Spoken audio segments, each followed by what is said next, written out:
I am sure sports. You know me there, from coast to coast representing. I mean, I say this is righteous representing for Omar. You don't know, come get the sports over here from near and far. Boy.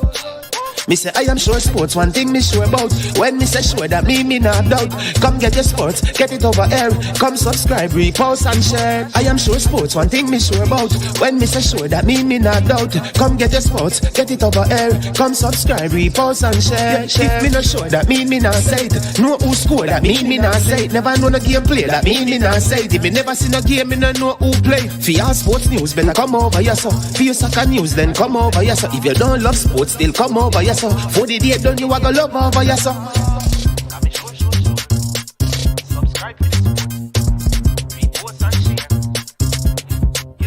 So when it comes on to behavior concerning football, Jamaica is decent. I am sure that if we can get all of these things done, set in place by the end of April, it gives us enough time before the World Cup campaign. Not afraid of no Brazil, no Argentina with these crapper players. We are good enough. Remember to like, subscribe, share. Listen, comment, let me know what your thoughts are.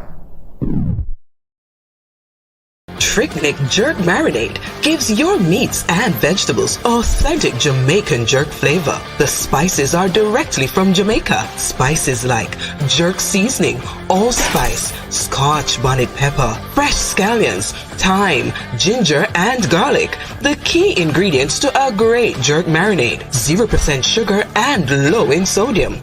You want to try it? Made up of 18 Jamaican herbs and spices. Add delicious, bold flavor to your next grilling experience. Flavoring sauce, a marinade, basting, condiment, or topping. Trick Nick Jerk Barbecue Sauce.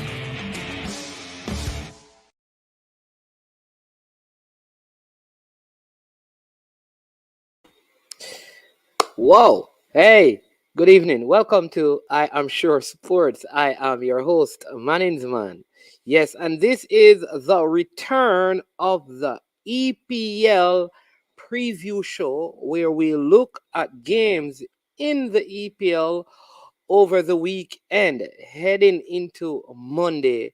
It is round 6 or week 6 action. It is the first action since the window, the summer transfer window closed across Europe today. It ended in the UK yesterday, and some other European countries, it continued into today and ended today with a Jamaican making a major move. Before we get into that and tell you all about it, where he's going, who he is, what he's doing, the team that he's going to be representing, the credentials of that, let me tell you to take some time, hit the like button, like the video, share, and subscribe. All right, we'll be having our call-in line open at the 30-minute mark, so you can call in and give your thoughts on your team as we preview the week's action. And the big question is, who are the winners and the losers in the transfer window that just closed? Who won? Who lost? Who will be better? Who will be worse? Or who will be just stable where they were? Nothing added, nothing taken away. All right. But before I get into all of that, I want to say a big thank you to the sponsors of this video. Prestige Finance, lending a helping hand when you need it the most. If you need $100,000 or more to kickstart business to help with back to school, check out Prestige Finance. They are located in Linstead, St. Catherine, Jamaica, and they're offering you some tremendous loan at tremendously low interest rate, 0 to 4%. Yes, no processing fee, same day processing. Call them at 876. There you go. Yeah, call them at 876-884-7390. Also, we want to say a big thank you to Launch Legacy, where they handle risk and seek legacy for all your personal insurance need in Canada and the USA. Visit Launch Legacy at launchlegacy.com. right? Yes, or call or text them at 647-989-0782. And we have at the end of the window, the one person that I don't know if I should say want to see and don't want to see, because the ending of the transfer window was so disappointing for me. I expected some more money to spend. He kept the checkbook in his pocket. He kept the money in the bank.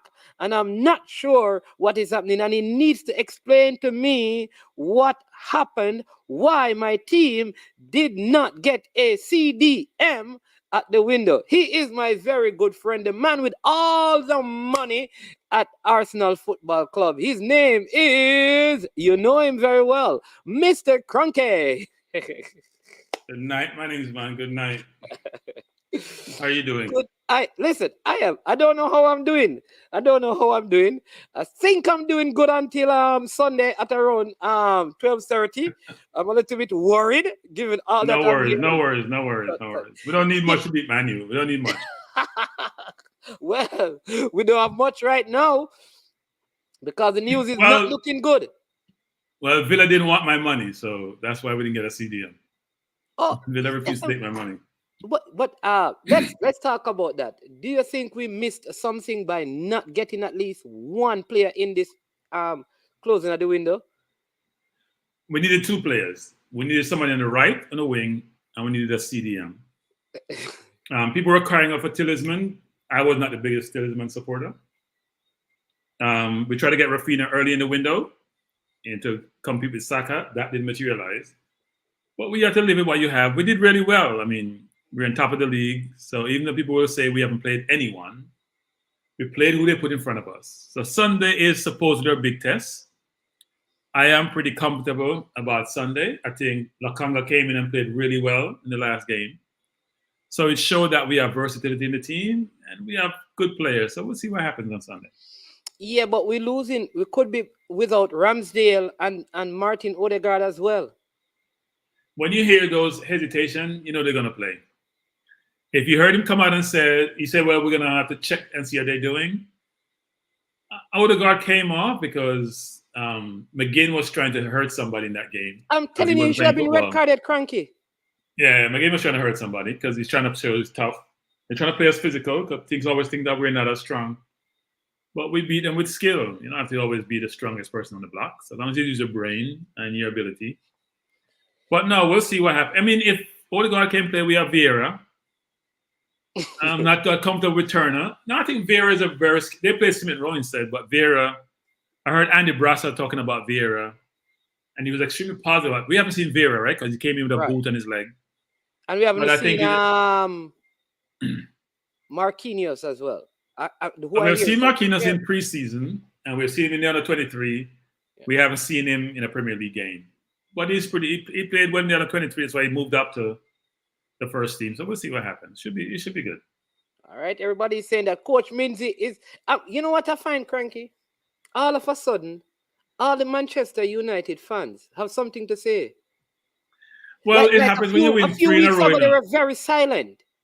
Yeah, when you win 3 in a row and you haven't played anyone, like we haven't played anyone, they tell us, you feel good about yourself. But we haven't overspent. We haven't paid 80-something million for a person, a player valued at 40-something million, or 57 million for a player valued at 30 million. So we have spent wisely. So we'll see what happens. We've spent wisely. We're not fool and just throw our money. Yeah. Because we're desperate and we're trying to please our fans. We spent early and we spent wisely. I think they overpaid on Casemiro, they overpaid on Anthony, and they overpaid on Martinez, the center back from Argentina. Crazy money being spent. But you also just call them overpaid. Everybody see them coming and start smiling because they know they're desperate. Did Cranky say Arsenal didn't play anyone? What do you mean Arsenal? Yeah, we haven't played any good teams. We have played the teams that we're supposed to beat, and we beat them. No. So Sunday we'll play a team that everyone thinks is a good Let me tell you where this is coming from. So we are in a group, right? And according to him, Arsenal has played nobodies. According to him, they are only the somebodies in the league, because I asked him who are. He said the somebodies are City, United, Tottenham, Chelsea, and Arsenal. So in his head, and Liverpool. So I said to him, I don't have to beat any of those 6 teams to win the Premier League. I have 28 games left, and by my calculation, if I win all 28 games against the known bodies, 3 8 is 24, 4 carry 2, 3 2 6, and plus 2 equals 8. That is 84 points. Immediately, I am a top 3 club. Man, here's what I calculated. You need about 75 points to finish 4th. We already have 15 in the bag. We need about 60 more. That's 20 of the next 33 games. So we have to lose 13 and we win 20. I'm feeling good about the team. I'm feeling good about the team. This idea that, about nobody, I don't buy it. Teams are teams. Villa is a good team. Leicester City were champions a few seasons ago. Crystal Palace could have played very good against City. So I'm not buying that argument. We haven't played any of the top teams. We have to be clear about that. That's at the same time, Fulham, I think Fulham has only lost 1 game to us, if I'm not mistaken. Yep. Crystal Palace has played really well, and they played us with Zaha. They played City without Zaha, and Zaha has been very good so far, prolific. So we're good where we are. The good thing about it is we're playing scintillating football. So if we're just scraping by, Villa should have been gotten 4 or 5 or 6 by halftime. Yeah. We beat them 2-1, but it shouldn't be that close. I am so upset with Saka. But let's save that. But I don't know if you also heard, let's just touch on this, that Parris has moved from Copa, and he's now at Dynamo Kiev, who is in Group B of Europa League. That's where he will be playing. I'm saying he will be playing at Dynamo Kiev. I am wondering, though, that where does Dynamo Kiev play their games? They're not playing in the Ukraine, but I'm wondering where the team is based. Where's the team based? They're not playing any games in Ukraine, but I'm not sure where the team is based now, given they have a war. I'm not sure where they're based. Yeah, I think they will be playing in the Europa League, so they may be playing in some other. They have Fenerbahce, I think Rennes from France, and some other team in that zone, and they normally have good players. A lot of their players, Dynamo Kiev players, normally come over into the Premier League. Somebody's saying that they are playing in Poland. Yes, that's right. So I think that's a good move for him. So they have somebody saying that the agent is the war zone agent because Shamar Nicholson is in Russia. Okay, Parris. Yeah, but Shamar went to Russia before the war started. So yeah, can't say that. But I think that's a good move. He's the only Jamaican who moved. Leon Bailey, still at Aston Villa, he didn't do. I don't think he had his best game against Arsenal. I thought he was okay. I didn't think he was terrible. He had a good shot at Ramsdale save late in the game. I thought he played, given how Villa played, he was probably one of Villa's better players. So I wouldn't knock him for that game. Yeah. But he's playing against a team that's unbeaten. He's playing against an unbeaten team. You have to can't expect him to do too much. And I think Steven Gerrard is the next manager to go. I think he's going to. Yeah, it looks that way, right? Parker left. Steven or Lampard doesn't look good, but they give Lampard more time. Villa has American owners with high expectations. Spent a lot of money last year. Spend some money this year. Yeah, they expect to win, so he may be the first one to go. And they're playing City. Yeah, so I think that's the next defeat.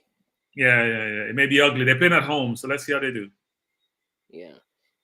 All right. Arsenal dead. So one done. When you wake up, let us know. When you wake up from that dream that you're enjoying, let us know. Rob Smith says, if cranky, compliment Bailey in any way, take it quick. All right, so let me say this, Rob Smith. I compliment people who do well. I have no partiality. So if you hear me bash Saka, because Saka hasn't played well, and I bash Saka a lot because I don't think he's played well. He hasn't scored a goal in forever. And if Bailey doesn't play well for Jamaica, and I've seen him play well a lot of times, I'm going to say he doesn't play well. If he plays well, I'm going to give him credit.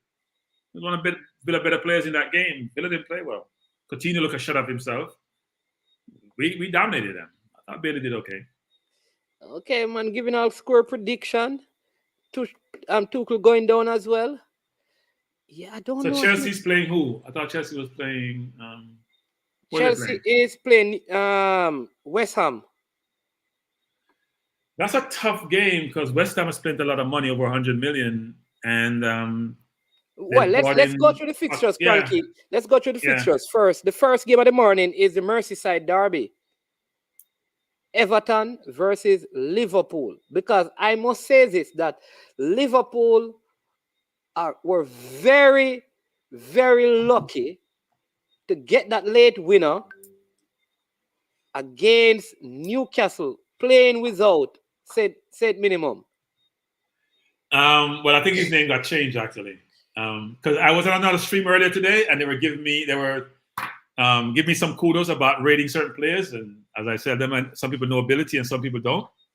They can see they have vision, but Saint Maximum, Guimaraes didn't play. Right. So they lost their two best players didn't play, and they still gave Liverpool a hard time. Yeah, and I think they were trying to waste time. I felt like in the second half they stopped playing. Well, I don't blame the length of the game for the loss. There were two key players late in the game. Newcastle had a break. I think it was Anderson, some of the ball on the left. The pass to Willock. Yes. Could have been a goal, didn't do it. And then the poor clearance by Trippier that created a situation with the corner. So I'm not going to blame the time, even though it looked like a lot of time. But Pope was injured in extra time. So, you know what? Everybody's playing the same time. Regardless of time get extended, you need to make sure you keep out Liverpool. Yeah. So they lost. Let's move on. So the Merseyside derby, I see Jason Guna saying Everton 0, Liverpool 2. Liverpool has bought Arthur Melo, a player who was linked, on loan, a player who was linked to Arsenal early in the window. I think Liverpool did Juventus. They do Juventus a good deal because Juventus has been trying to get rid of him for a year and a half. And he when he went to Barcelona from Brazil, he was very, very good. So I'm not sure what happened, but he seemed to have gone the wrong direction. So they're trying to supplement, but I expect Liverpool to win about 2-1. Everton has improved their team with Aristide. He will be playing well. Dakor is injured, but Anana is a good player. And they have bought Mopé. So they have a good team, actually. Yeah. They're getting better. They're not doing well in terms of points. They're drawing games, but they haven't been out of any game so far this season. So I expect them to give a good showing. And in derby games, anything can happen, but I expect Liverpool to come up with a 2-1 win. I think Nunes is back, isn't he? Yes. Nunes should be back. So, yeah, they'll have a potent player up front. Darwin Nunes will be back. Yeah, he's going to be back. So you're picking Liverpool to win that game? 2-1, yeah. Okay. Everton, though, they have really strengthened their defense, though. They have strengthened their defense with Patterson, Tarkowski.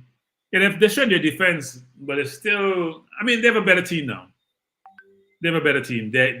Aristide should help them and be the CDM, cover a lot of ground. And Iwobi is very mobile.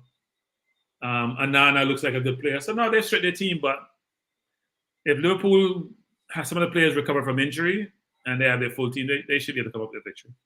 Yeah, and I think they have James Tarkowski now. They have Connor Cody. Like I said, Neil Mopé, Ghana. I think Gay is his name, the Senegalese, and James Aristide came from PSG, yeah. Right. And they have James Garner from Manu. They bought him from Manu. Yes, yeah. So he played last year. He played really well for Nottingham Forest. He was really good last year. Okay, so Mr. Porter saying 0-0. It's a Merseyside derby, always close game. So you're going with a Liverpool win. I'm going with a Liverpool win, close game, 2-1. 2-1. Yeah. All right. Then the second game of the morning is it's a London battle, Tottenham versus Fulham at White Hart Lane. Tottenham coming off again at a tie in their last game. They take on Fulham. They really haven't purchased anybody at Tottenham, but Fulham made some additions. What do you mean Tottenham hasn't purchased anyone? Well, late in the window, what I mean. But they bought like 6 players. Yeah, but that was early in the window. Yeah, but what is the window? The last you sound like Sky Sports. The window. Smart people plan well and do their business early. Well, true. Tottenham bought like 6 players. Parris, And Richardson, Basuma, Spence. They bought a lot of players. Yeah, but They can't get to the first team, but they bought a lot of players. I don't know how many of these players Fulham are going to use, because Fulham just got Daniel James, Carlos Vinicius, the Brazilian. Huh? Why? Daniel James is just a track star. Daniel James can't play football. He went to Man U. He was poor. He went from the Championship to Man U to Leeds. Wait till Leeds got rid of him. There's a reason why players move around a lot, you know. You see him up close and personal, you say, you know what? He's not my cup of tea. He can't score goals. How many goals has Dan James been playing in the Premier League for the last, 3 years? How many goals has he scored? I can count him on one hand. He's not a good player. And they have the Brazilian that they have bought, Carlos Vinicius from Benfica. Also, William. They signed William on a free transfer. William, that was at Arsenal, went to Brazil, had a warm time in Brazil, where he's from. He's leaving there to come back to England, in London. Well, he's lost his will. Because since he lost Chelsea, he hasn't played well at Tottenham. He went to Brazil, didn't play well. They were threatening his family, and that's why he went back to England. So he's free. So people think everything is free is good. Typical is that it must be Jamaican. Think it's free is good. Not everything free is good, you know. Something free, leave it alone. Yeah. Hopefully he recovers form, but he hasn't played well since he left Chelsea. And they also got the a wing back that I think on loan from PSG, Karzawa. I think Arsenal were interested in him a couple of seasons ago. Yeah, that we were actually. But no, I mean, Fulham has been playing really well. Mitrovic has slimmed down, scoring goals. They don't have any standout player apart from Mitrovic. What they have is a lot of hard-working players who are decent players, and they have done really, really well. They gave us a good game. And that was probably the best game we have played all season against them. Question whether Crystal Palace was as good. Yeah. But now they played well. They played Liverpool well. They should have won the Liverpool game. So they have played well. Yeah. Is it true that buying late is a sign of being unprepared, or it is managing the market? Now, if you buy late, that means you're indecisive as far as I'm concerned. I mean, think about it. On a deal? You have all... Think about anything else in life. You know, we call it in life procrastination, failing to prepare. I mean, you should have done your research, done your scouting, assess your needs, and go out and pursue it. People, I don't know if it's a manufactured thing where people buy late in the window, trying to get up a line. Some people are trying to wait to say people are desperate. So you want to get like the Tillsman situation was always deemed to be last minute, but it never materialized. Right? We didn't get Luis because we thought we had enough cover until we lost El Nene. Because Partey got hurt, then El Nene got hurt. And we only have Xhaka and Lokonga in there, so we need to go get someone. Zinchenko is injured, so we have 3 injuries. That's why we went late. Otherwise, we wouldn't have gone as late as we had. Yeah. Did he ever say Bobby Reid is not good? Who did say Bobby Reid? But Bobby Reid not really good. He might play hard, but not good. Actually, Bobby Reid is playing better than he played for Jamaica. I'll say this. Okay, I think that is why you're giving me a hard time. Okay, let me ask my question. Persons would comment about Bobby Reid like what is Bobby Reid good at? What is he good at? What does he do really well? Is he a goal scorer? Can he beat a man? Does he move into space? Can he create space? I mean, what does Bobby Reid do really? Does he head ball really well? He's playing decent for Fulham, but I don't think he's a good player. I think he's a good player, but he has never been deployed in I really think like tactically we haven't set up our team so the players can maximize their abilities. I think he's a very good player though. Let's define good. Define in the context of Premier League footballers, let's define good. He starts every week for Fulham. He's an okay player. All right. Okay. I've watched him up close and personal. Average. Yes, he's average. I've watched him up close and personal. It's a difference between management watching from a distance, you know, and been there at field level, watching them how they move, what they do with the ball they get, how they position themselves, how they create space. He's an average player. Okay. Not impressed, but he's playing well for Fulham, so yeah, ain't gonna beat him. What is your score prediction, people? What are your score prediction for? I say 1-1. I say 1-1. Tottenham Fulham. Yeah, Mitrovic. Yeah. I'm picking Mitrovic to score again. I don't know if Mitrovic is going to score again, but I do think Fulham is better than they look. They're better than what they look on paper. If you're using name to judge a team, they don't look that great. If you look at performance to judge a team, they have played well in every game so far. All right, so Jason Guna is responding to you. Jason Gooden, I know which stats you are watching. Jason Gooden. He must He's say Bobby good Reed in is sharp tight on the ball. spaces. Really good take on percentage. Who you seen take on? Who him take on? More know who him take on and beat. Yeah? I don't think so. You know what I think, though? Tell me what your thoughts are on this. That Conte at Tottenham is not as pragmatic enough to get the best out of this Tottenham team, and they will flatter to deceive because of how he has them playing. No, he's too pragmatic. He's too pragmatic. Yeah, he's too pragmatic. Sorry. Yeah, he's too pragmatic. Yeah. He doesn't have the.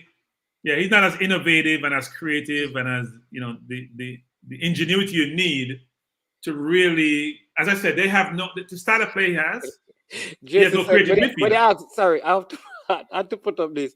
When they ask who he takes on, the man said the opposite left back. But why take on? We may not to lunch. I mean, take on. You take on nobody. Yeah. How many games have you seen Bobby played that's beaten a man down the line?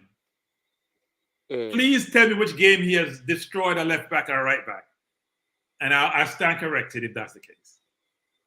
Yeah, I see a lot of players do it. I see Saka do it, Martinelli do it, St. Maximum do it, Son do it, Kulusevski does it. Yeah, listen, Son, since the start of the season in this contest system, he looks very average.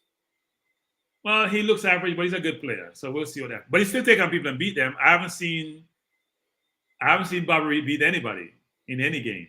And I've watched a few of them games, not all the games, but a few of the games. So I don't know, because the Spurs fans are already starting to complain about how Conte is playing the team.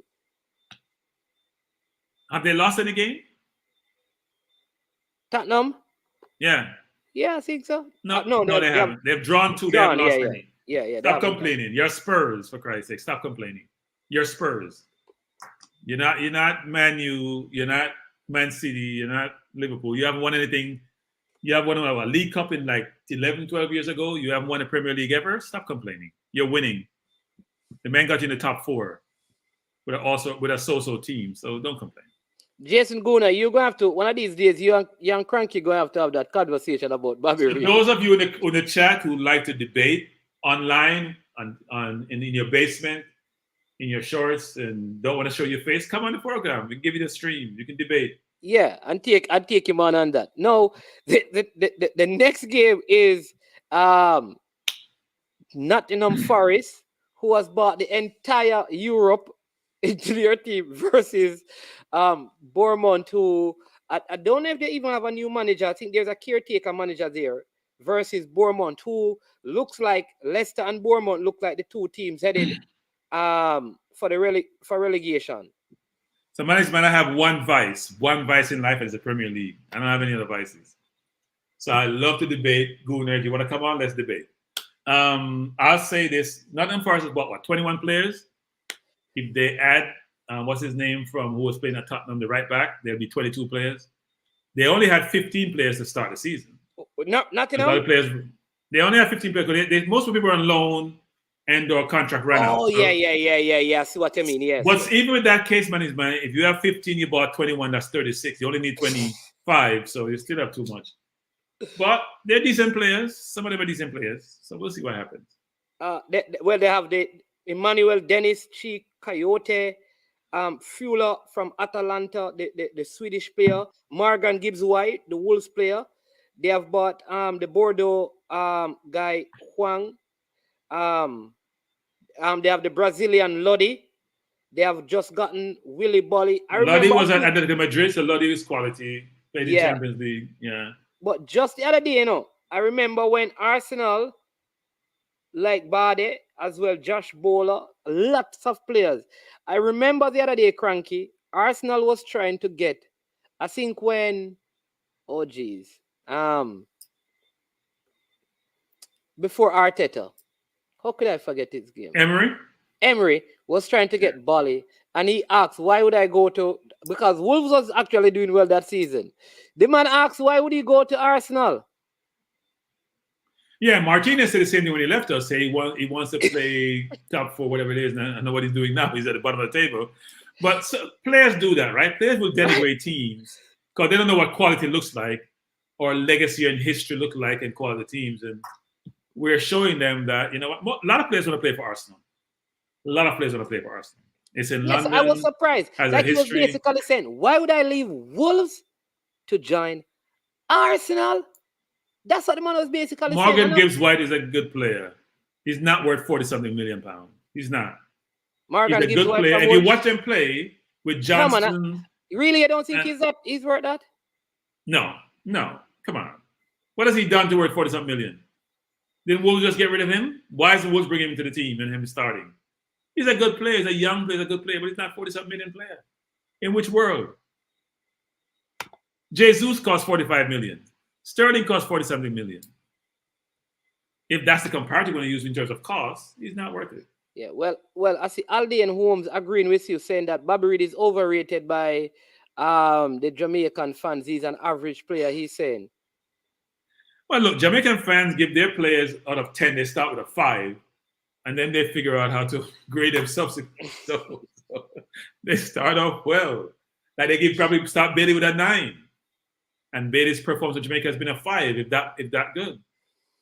I've never said Bailey's not a good player, but Bailey doesn't play well a lot of times. And now he's stepped up in leagues. This is not the Bundesliga, people. This is the Premier League where all the best players play, which has spent as much money as the rest of Europe has spent. Yeah. So when we're talking about players, you got to think about when you step up in class, that's when your class really shines. Yeah. So I'm picking Nottingham Forest to win this game over Bournemouth by 2-0 because I think Bournemouth is going to get relegated. I says 2-1. Bournemouth draw with Wolves the other day, so it's not as if they haven't tried, and they beat Aston Villa. So now that Liverpool give them 9. Look, Liverpool were angry, and they took it out on Bournemouth. We gave them 3. Man City gave them 4. So yeah, I think they'll beat. I think Nottingham Forest will beat them 2-1. Yeah, Wolves did not really, because Wolves was actually starting Gibbs White before they sold him, though. That to be fair to Gibbs White. But he was in the Championship last year. Why would I sell you if that good? You think we would sell Saka? You think we would sell Martinelli? You think we would sell Jesus? We get rid of people we don't want. And we don't. 40-something million is a lot of money. We sold Iwobi for 40 million because we didn't want Iwobi. You sell players like that who's that young. If you think they have limited potential, why would you sell them? You're trying to compete in the Premier League. Come on. I don't know. Sometimes you sell players because you have other options. You probably have too many players because they had Ruben Neves, who played at man. How many goals have Wolves scored this season? How many goals have Wolves scored? Wolves have scored any goal? And he's a forward, right? He's playing on the wing. And they've sold him and they need goals. Is he that good? Come on, man. I'm not saying the kid won't be a potential, but they want ready-made. They don't want potential. And right now, the Premier League, so people need to understand this. This is the Premier League, the best league in football, with some of the best players. So you have to perform at an elite level, best defenders. This is not a Haaland. He's not Haaland. He's not those type of player. He's a good player, but he's young and he's not $40-something million worth of player. Sorry, not. The other thing, Cranky, do you think Bournemouth can stay up? Given how they have started the league. Stay up where? Money's man. Look at the league, right? Yeah. So everybody has sort of spent money apart from Bournemouth. They spent like 24 mil. You can't come to the Premier League, spend 24 mil, use the same players, expect to stay up. Even when Brentford came up, Brentford spent some money, right? If you don't spend money, it doesn't mean you have to spend like Nottingham Forest does. And they spend about 160 mil or whatever the number is, or maybe euros. But at the end of the day, you can't expect to come up and don't spend money and supplement the squad because you have the level of stepped up. You have to step up also. Yeah. Hey, 2 good points I see. Brain Drain agrees with me that Real Madrid sold Casemiro because they have other options. So sometimes you sell a player not because the player is not good enough, but because you have other options and you want money to do something else. Manny's man. Which is Manny's man. It could also be said he's not Portuguese. Because, listen, they started a team recently, Cranky, with only one player who was not Portuguese in the starting 11. No, I understand, man. But here's the thing. If we use Casemiro as the example, let's take with your example. Casemiro, you're paying 60-something. So here's why you're desperate. for Coach Minzy and all these Man U fans. 60-something million for a 30-year-old player who doesn't score a goal. First. Second, he's making $5 million a year. You're giving him 2 or 3 times that number. All he saw were dollar signs, or pounds, I should say. Not dollar, because the pound is stronger than the dollar. If you're 30 years old, you're getting a 5-year contract, you're getting 200 and something plus thousand a year versus 100. Why wouldn't you leave? If you're going to a Europa League side versus a Champion League side, it's all about money. Real Madrid was shocked they got so much money for him. Because he's not worth more than 30 million pounds. He's not. But Real Madrid just bought a kid from Monaco, so why wouldn't they sell him? Right, because they have other options. So it don't mean that Casemiro... No, but it was the option because the manager didn't want to lose him. The manager actually came out and said that. He didn't want to lose him. Ancelotti didn't want to lose him. But who could turn down that money? And who on both sides, both the player side and on Real Madrid side. Okay. That analogy doesn't work. That example doesn't work. All right. So we're picking Nottingham Forest to win. So let me give you some of the results that, I think Cranky and we have had same results. Liverpool, Everton, Liverpool 2-1. Tottenham, Fulham, drawn game. We are predicting. Nottingham Forest to beat Bournemouth by 2-0. Cranky says 2-1. The next game is a next London derby. So we have in 2 London derbies. West Ham versus Chelsea at Stamford Bridge. And they have signed the broken jaw man, Pierre-Emerick Aubameyang, who had to flee Barcelona, having left Arsenal on a free. He's back at Chelsea with a coach that he worked with while he was in Germany playing in a Chelsea side that needs a goal scorer. What say you? So Abba, if you're Tuchel and you have Abba who has scored 70-something goals in 95 starts for you, that's all you can see, right? But it's the Premier League. Abba did really well for us for a couple of years. Wasn't pulling up trees when we sold him. But it showed you that our transfer policy is not that great because Barca got money for him, plus Alonso. So we don't do a good job of getting rid of who we don't want. Having said that, I think it's going to be a 1-1 game because West Ham bought Paqueta.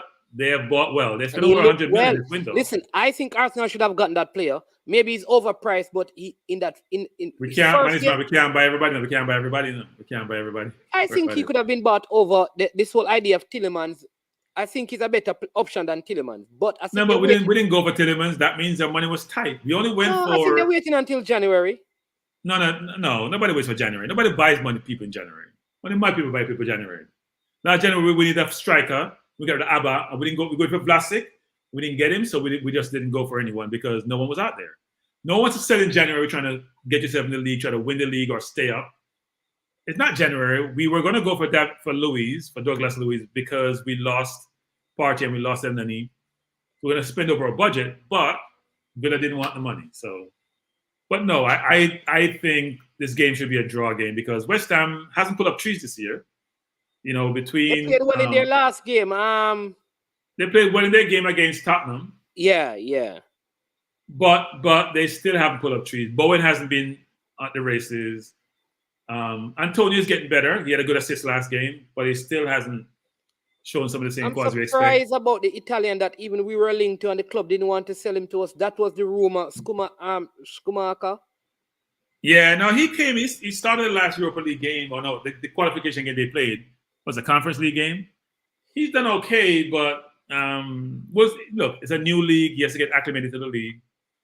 But they have a good team. They're a little bit slow though, man. They need some more speed in their team, some more dynamic players. They don't have that. All right, but Chelsea hasn't looked well. I think the coach is trying. This coach is now too pragmatic. Management. So here's the thing, management. People are saying Chelsea is XYZ, but think about it. Conte has been injured. Kovacic has been injured. They have Sterling. They now have Aubameyang. They will have Fofana. They have bought well. They bought Cucurella. They overpaid for players, but they bought well. Yeah, but Cranky, I don't make those because they had Thiago Silva. They have Koulibaly. They have Cucurella. They have Loftus. And they have no goal scorer. They have no goal scorer for the last. Look, if you go to Chelsea as a number 9, you're challenged. You're cursed. Historically, you're challenged. You're cursed. Yeah, well, which is if what you want to go Aubameyang, way back to Shinchenko, which is what way back to Aubameyang. Torres, you're challenged, right? Having said that, Abba can score a goal. Abba is not a good footballer to me, but he can score a goal. So if you have Sterling laying onto you, you have Mount laying onto you, you have Kovacic laying onto you, you will put the ball in the net. Like Saka, you have James. James didn't play last game, by the way. No, they have good players. They have good players. Pulisic never played well. He came on and he looked very, very poor in their last game. He was Pulisic needs to be the main man in your team, like he is with the US. Otherwise, he struggles. He's got to be the main player, so you're feeding him. Otherwise, he's a substitute in most of the games, and he hasn't looked that well. Again, Manning's man. Here's another thing, Manning's man. Class is class, Manning's man. There are levels to this game. Levels. Yeah, because he did score lots of goals. Aubameyang did score goals even at Barcelona, so he is a goal scorer. He scored 13 goals at Barcelona. He's a goal scorer. Yeah, so it is the other facets of the game. His whole of play is not great. His ability to go by man is not great, but he can put the ball in the net. Yeah. All right. Highgate says Gibbs White is the best signing. The best signing where for Nottingham Forest? Maybe, but not the best signing of the summer. Obama must can do better than Havertz right now. True or false? But Havertz can't score a goal. I don't know where Havertz fit. Havertz not a 9. He's not a winger. He's not a 10. I don't know where Havertz fit. Good player. I don't know where he fit.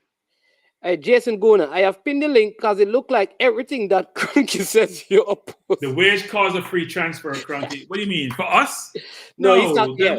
No. We just want to get rid of him. Just like we got rid of Lacazette, Guendouzi, Ozil. We only get rid of them because they were problem children. We just got rid of Bellerin. We got Bellerin, AMN, all those players we got rid of. But there's a difference between them and Abba and Ozil. Abba and Ozil were very good players when we brought them in. Relationship deteriorated. We have to get rid of them. They were not the best employees. So I had to fire them. But Abba can score goals. That's what he does. Yeah. He only scored 4 for us before he left, by the way. And 2 were penalties. So he wasn't really scoring for us. Yeah. At least in this last, before we sent him out. Roger Grant is informing us that I think Sunmari is the Leicester City holding midfielder. He said that he's switching allegiance, I think, from France. Is that a good or bad thing? Is that a good or bad thing? Listen, I think of all the African nations, I think the team that is going to cause the most problems is Senegal. I think Senegal. You're missing my point, though. You're missing my point, though. Yeah? I've watched him play. Is he that good? He's okay. For Leicester? Yeah, he's okay. Okay. He's okay. Welcome to the show. Gonna in your face. He looks like an African. Is a Nigerian? I want to stand. Cronky. The Nigerian. I beg your money. That's the only reason why I come on the stream. Good night. No. A Nigerian can't talk patwa. Good night, Stan. Good night, all the people in the chat, and good night to Big Host Manning's man. You know, Manning's man. Me no reach home yet. I can't see. Me still in my work clothes. Now where me I come from. You know. You see how late me I do it. So what does that have to do with the discussion? I don't know. You tell me. That me I tell you, man. You know, say I one thing me have to tell you. Say you know. Runners in on a face tomorrow again. Tomorrow or a Sunday. Sunday. You have to know your team up there. Are you a Man U fan? You're a Man U fan? I'm going to ask myself for life, you know. Listen to me. Hey, let me give you like a stand. Let me give you like a thing.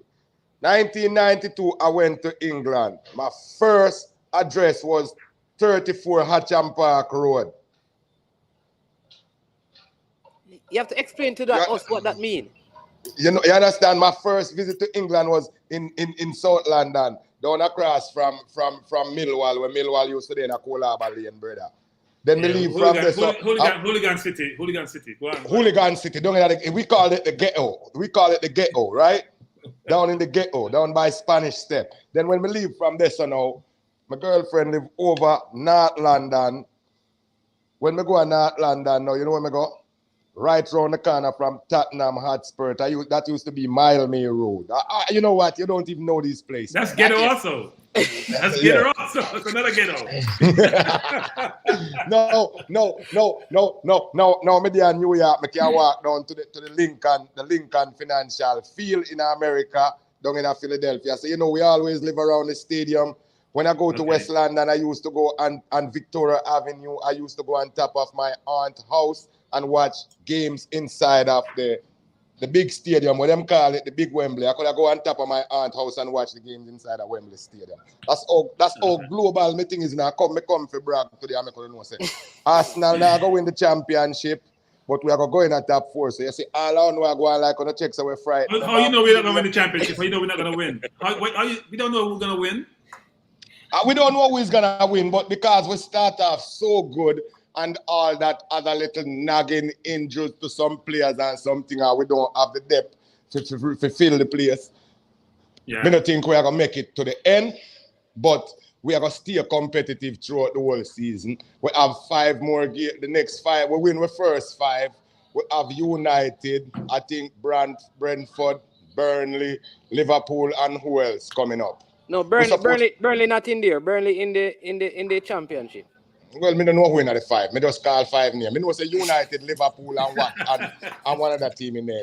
Because I was looking at it last night. So we have Man U. All right, so let me give you them, right? We have Man U, we have Everton. After Everton, we have Brentford. After Brentford, we have Tottenham.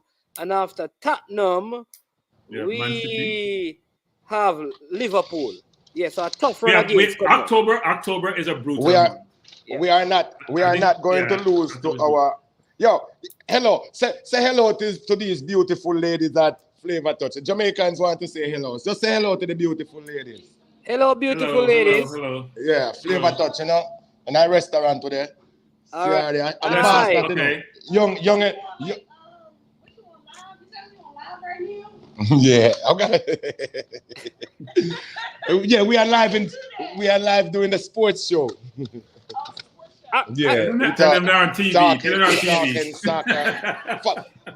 Support us.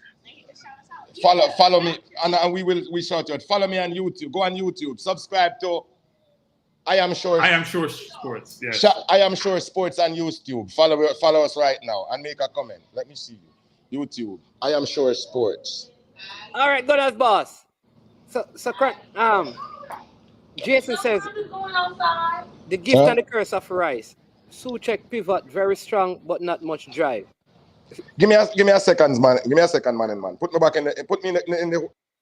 Yeah. All right. Brain Drain says, I am sure who is bigger trouble, Tuchel or Gerrard. I think Gerrard is going to. If Gerrard loses to City tomorrow, he's going to be in problems. Even though he's an Englishman, and sometimes they are more patient with them because of his legendary status. But I think he could be in trouble. What say you, Cranky? American coaches are much more practical and much more tolerant than if you're Abramovich. So I don't think Tuchel's in any trouble at all because the players are just coming in. I think Gerrard has very ambitious American owners who fired the previous coach. The same players fired the previous coach last year. That's why Gerrard came in from Rangers. So I think the bookies are betting that Gerrard is the first coach to go. And I think he may be, if they lose against Man City, that's allowable. But if they lose a game after Man City, I think he's in trouble. Yeah. And then Jason Guna says, Bailey and Pulisic remind me of each other. When they are not the focal point of the team, they struggle to impact the game. I have no comment on Bailey. I think Pulisic has struggled since he's been at Chelsea. Since he left Dortmund, he has struggled at Chelsea. He probably should look for another team, actually. Maybe he should go to Leeds. I'm sure he has an American coach there who will pamper him, and they may get the best out of him. Yeah. All right. Yeah, man. French team is too hard for him to make, although Pogba may not be in it. Who's he talking about? Sumari can't make the French team. That is why he's switching to Senegal, which is not a bad thing. But he's not going to start in the Senegal team though. But he's a good sub coming off the bench. He's a decent player, not because he played in the Premier League means he can play for Senegal as a starter. He's a good player. He's a decent player, but I've watched him. He looked okay. He wasn't exceptional when I saw him play. What one Dan says, I'm loving how the Arsenal fans full of chat. We will see Sunday, Arsenal fans. Definitely. Look, you're catching Listen, we them have at a good nothing time. to lose. Because We have won 5 straight. We have nothing to lose. No, we have something to lose. What? Because when you lose a game to a rival, it's a 6 But point. the record is when normal. The last time we beat them at home, at their home, was when Danny Welbeck scored in the FA Cup. So generally, we either tie or lose there. That is the record. The last time we beat them in the league is when we beat them 1-0 with Partey, and then they're playing in the center of the park. So we can beat them at home. They're not exceptional. We can beat them. We can beat them. All right. Dre says late cause I just returned from Ajax, was still trying to sign a Mexican player at 11:50. Yeah, Dre. Not try to sign everybody. I was gonna hear somebody pursue someone gonna try to hijack the move. Yeah, Dre, so many players are trying to hijack their move. Yeah, we beat them in the year. All right. Cranky. So the next game. So that's what is your score prediction though for that game? I say 1-1. Chelsea West Ham 1-1. Yeah. Whoa. I don't think Aubameyang is going to play. I think West Ham wins this game. No, he's not going to play, but I do think Sterling is playing well, right? Sterling's playing well. And that's the only weapon he's seen so far. So it's 2-1. I'm going 2-1. They need to play Borja. Why are they playing the kid that was at Southampton last? What's his name? Borja was at Southampton last year? That is the issue, and I'm saying that they bought Aubameyang, which means he's going to be sitting on the bench again. Yeah. You know? I think they should bring the kid in. Yeah. All right. He's a good player. And then we have our Gunners in the face. So what you're saying, and then because we can't see, and we want so go ahead and see what you're saying. Who is the next game? All right, the next game we're discussing will be Brentford versus Leeds. Okay. So you pick Arsenal already? We don't reach Arsenal yet.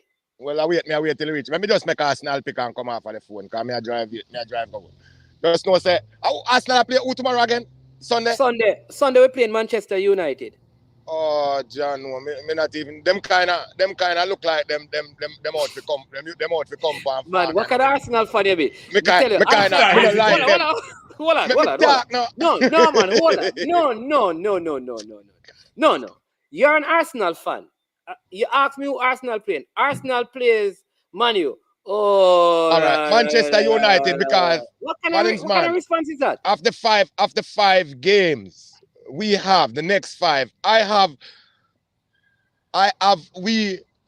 Arsenal losing to Liverpool and drawing with Manchester United. That's how I have it. That's why I kind of skeptical of this game. I now go all and out and say 2-1 Arsenal. I think it's a 1-1 draw. Tight game. Okay. Even though we would have won Manchester United all 120 love. So you're predicting a 1-1 draw? Yes. All right. Then, and that seal up my thing. I'm in a business with nobody else's business, All right then. So keep on listening. I'm leaving. Yeah, I'm listening. Yeah, man. All right. Respect. Gonna in your face. All right. So Brentford versus Leeds, Cranky. Brentford is one of those a 1-1 again. 1-1 again. Yeah, you know what? Brentford and Leeds, they have been doing like they're just right there. You know, many people thought like Leeds would probably drop off when the coach left and Jeff Marsh, I think the American, came in, but they have really looked better. They were trying to, and I think they had the strangest window. They had this player that was at the airport on his way to come to Leeds. Somebody hijacked it. The player went and did a medical and then failed it. So I think Nice, the move was you saw it? The move was hijacked by Nice. He got to Nice. Failing his medical, yeah. He failed the medical. So they have to, they're preparing to do a next medical, hoping that he can pass, or else he will be, I don't know how that will work. Is it that he goes back to his old club? Yeah, he'll have to. If they don't decide not to execute the contract. But it's too late now anyway if they haven't finalized the deal. Unless they finalize the deal and have a contingency clause that if it doesn't work out, he goes back. I think they're saying you have to register the player now. You have to register him. Yeah, I think in the French league they give you like a wild card, so you can make one signing outside of the window. Yeah, but in England that's not their law. No, that right. So if they haven't registered him, he can't play until January possibly. Yeah. So I think that game is a drawn game. What do you think? Yeah, I say 1-1. Do you think Arsenal should have made a move for Ivan Toney, but I mean he signed an extension to his contract? No. So what? So he can sit on the bench? No. He's not playing over Nketiah. He's not playing over Jesus. Doesn't make sense. Okay. He's a good player. He's a good player. All right. And he's a different option, right? He's a better player than people think he is. Not as mobile, but he's very good with the ball at his feet. He's a good passer. He's great in the air. He can shoot. No, he's a good player. Yeah. All right. Then we'll see Portugal B versus Southampton. Portugal B people is actually Wolves. And there's another draw game, another 1-1. Ainsley, what do you think? Ainsley? Isn't Ainsley at Ainsley Southampton? Ainsley won't start. He won't start. Southampton's a decent team, you know. They bought some good players, and Shea Adams playing well. They have a decent team. And Kyle Walker-Peters is also playing well at right back. He's been playing well for the last few years. Yeah, Tottenham reject, but he's playing well. Yeah, playing well. Yeah. All right, and then we have Newcastle versus Crystal Palace, and this is at St. Mary's. So it's a contingent game for me, which is if Maximum is playing, I say Newcastle 2-1. If not, I say 1-1. I think Zaha is playing for Crystal Palace. Yeah, but Newcastle has just bought Isak. But here's the thing though, Newcastle, Guimaraes is not playing. I think he's out. St. Maxima may be out. That's their two best players. And what's his name has been out all season with a hamstring. The center, the CDM. So they have a good team still. But if you notice them against Liverpool, they were just some of the players are just not what they need to be. Yeah. They don't have great replacements actually across the board. Freedom Vlog is saying Arsenal need a striker. What about Gabriel Jesus? We need a and listen, Eddie Nketiah in the short stint that he has come on and done well. I think the problem I have with him is working so hard to score that he's selfish. So last game I heard Robbie saying he wasn't selfish. He was selfish. Well, yes, he got the ball. He could have breakaway. He got man's man. He had played on his left and right, and he tried to shoot. And he kicked the shot. Yeah. In fact, the ball should have gone in the corner. Go sit on the ball in the corner because we're up 2-1. I don't know why he's trying to score. Yeah, he was selfish, but he's impressive when he come on. He's impressive for a short window of time. So yeah. All right, and then Isaac Hayden. Somebody said Isaac Hayden no place for Norwich and still waiting for England. Yeah, he's gonna wait for England. It's gonna be a long wait. That's it. He's not going to. Yeah. I'm not sure what he's waiting for England for. What, the rugby team? He ain't playing for the football team. There's no way Hayden into that team. No way. And Hayden's not as good as people make him out to be. He's a decent player, but listen, Hayden will not play for England. I doubt Kyle Walker-Peters is going to make the squad because Trippier is playing good. He won't. No. Kyle Walker-Peters can't make the squad. You have Trippier. You have James. At Chelsea. Alexander-Arnold. Kyle Walker. You have Walker. There you go. He's not going to make the team. You have James Justin. James, he's you not have a bunch of players. So I don't know what he's waiting on. Switch allegiance, man. Come on. Don't waste your time. Well, no, what Southgate is doing is getting them all a cap so they all feel good. Waste your time. Then throw them away. Like I did with Amen. With Maitland Niles. Ivan Toney is the second best English striker going to Qatar. Ivan Toney ain't going to no Qatar, man. Come on. You people really think so? No, I think they'll bring Wilson. They probably won't bring Ali Watkins unless Watkins starts scoring goals. But if Wilson's not injured, he probably will be on the plane with Kane. But they have Watkins, they have Ince, there's a bunch of different people. But they have the kid from Everton who's always injured nowadays. Calvert-Lewin. Calvert-Lewin. Look, Tony, people have been asking for Tony to be considered, but I am not sure. Southgate like mobile players, and Tony may not be as mobile as like him to be. But Tony has played well. Tony deserves a shot, actually. Don't deserve it. What about Tommy Abraham? Other side, other mind. But I mean, he's brought him in. But if you're not playing the Premier League, you don't get. And people think the Italian league is the 4th best league or 5th best league. I mean, you know, when I look at it though, Cranky, I don't even feel the same way. Outside of Hurricane, England has no top player. You mean top strikers? Tell me one other top player they have. Foden. Really? Sterling. Hold on. Foden is a top player in what position? Anywhere across the really? 10 or 2 wings. I can name players who play on the left or on the right now. At least 10 in the different leagues across the world better than Foden. Easy. Yeah, but how many countries you have in the World Cup? Like I can name 4 Brazilians going to the World Cup better than him. Don't use Brazil. So name me Belgium. France. Name me other team. Can I give you some French players? Dembele. You name me the top 2 the country who won the World Cup the last time, and the country has won a ton of the World Cup. So name me other team. Look, there's 30-some teams in the World Cup. I can give you some Spanish players. Name me them. Argentina. No, name me Spanish players. Name me the Spanish players. You can't name no Spanish players. You can't name. Well, Italy's not going to the World Cup. Well, you can't name any Portugal wingers. What? Neto. Listen, can you tell me Neto? Wait. Back up. Yeah. Tell me Neto stats, because you guys keep talking about Neto. What type of stats, man? Yeah. No. Don't go any further. Tell me Neto stats. For who? For Wolves. How many goals have he scored in his Premier League career so far? Hold on. You know what is funny? Bernardo Silva plays on the wing for Portugal. Bernardo Silva is a midfielder by trade. I don't care where they put him. He's a midfielder. But Foden is a midfielder. Bernardo Silva is one of the best players in football. So no, go back to Neto. So don't skip the Neto question.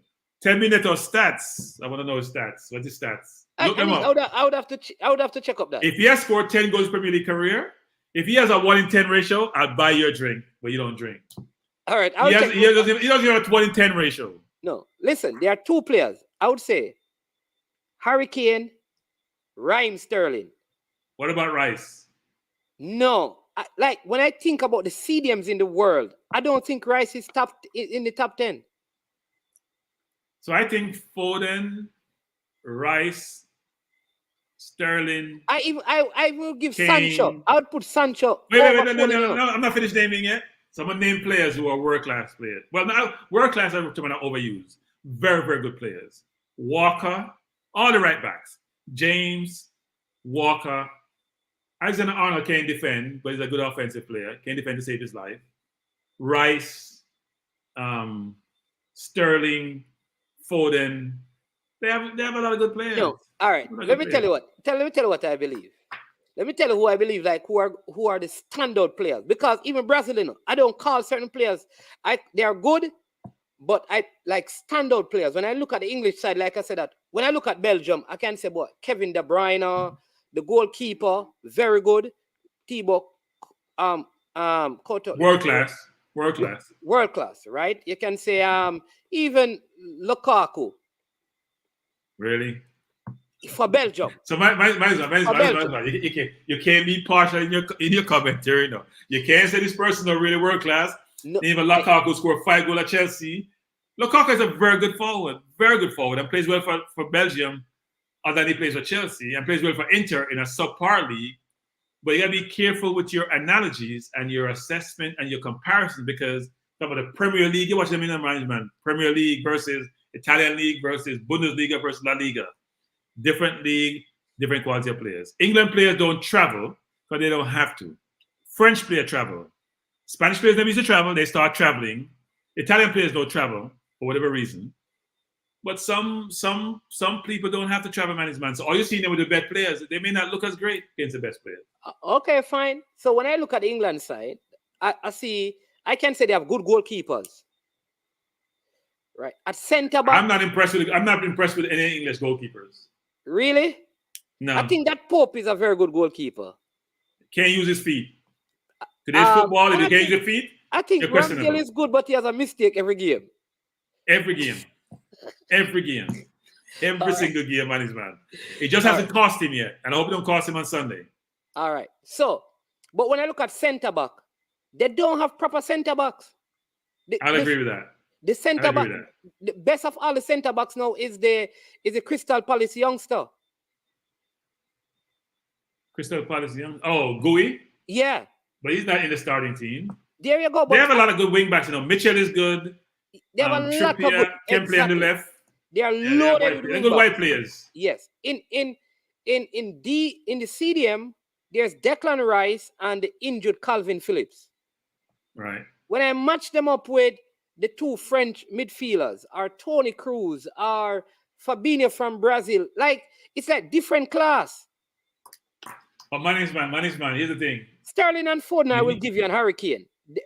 They're in that era, they are good. But even like a number 10. The money's man, they play 3-5. They play a 3-5-2 in the money. The man said me this. They play 3-4-3. Man said me this in John Stones. Is John Stones a top quality centre back? No, he isn't. Listen, Gomez. When the Liverpool centre backs are fit, Gomez can't start. No, he can't start. Matip and Van Dijk had started. Even the Konate make it. Yeah. So I wouldn't put him in there. No, look, I would agree that on paper some English players don't look that great, but I think Rice is a good player. I think Calvin Phillips is a good player. Their forward line is good. If Grealish is playing in the 10, they're good. No, they have a decent team. The man said John Stone is better than the guy at Crystal Palace. Okay, well. I wouldn't say that at all. John Stone has struggled at Man City. He's only playing because they have injuries. Laporte and Diaz are their starting center backs. But RR says, what about Jack Grealish? Or Girlish? Well, Grealish hasn't produced at Man City, right? Grealish is a one-dimensional type player. He doesn't really fit into the City team that moves the ball quickly. He needs to hold the ball. He's now forced to change his style of play, and he's struggling with it.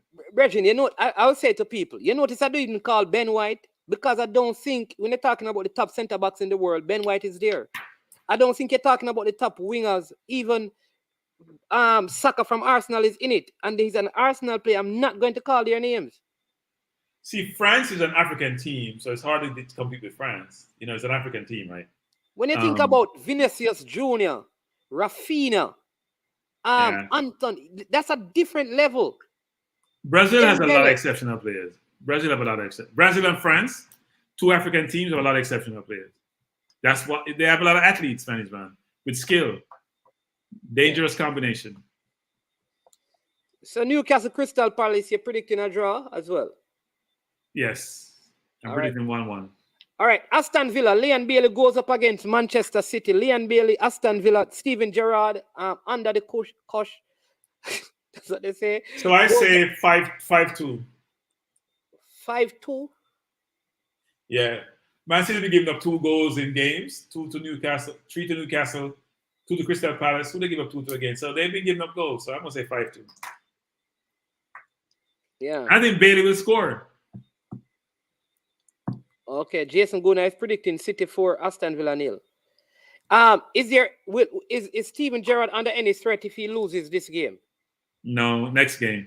The game after that. Well, the game after that, they go to Leicester. If he loses against Leicester, he's gone. I'm predicting that. Okay. They can't afford to keep him.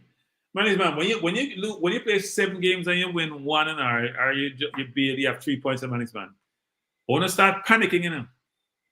Because when they're going to look at the rest of the schedule, you're not losing to the best team. You lose to Bournemouth. That was a killer.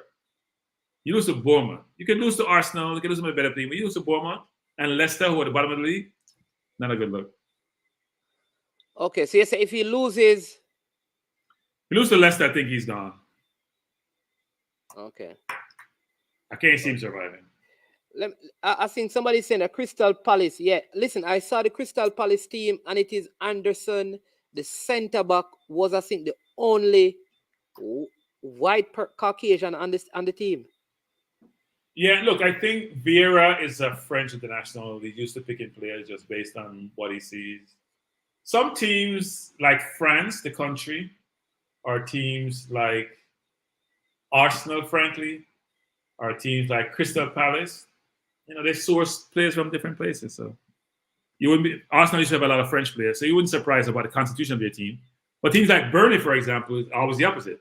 It's like you look at the Utah Jazz, and you wonder how some teams have players of certain persuasion in certain leagues, and it's not by chance, right? So it shouldn't be surprised we see certain players on certain teams.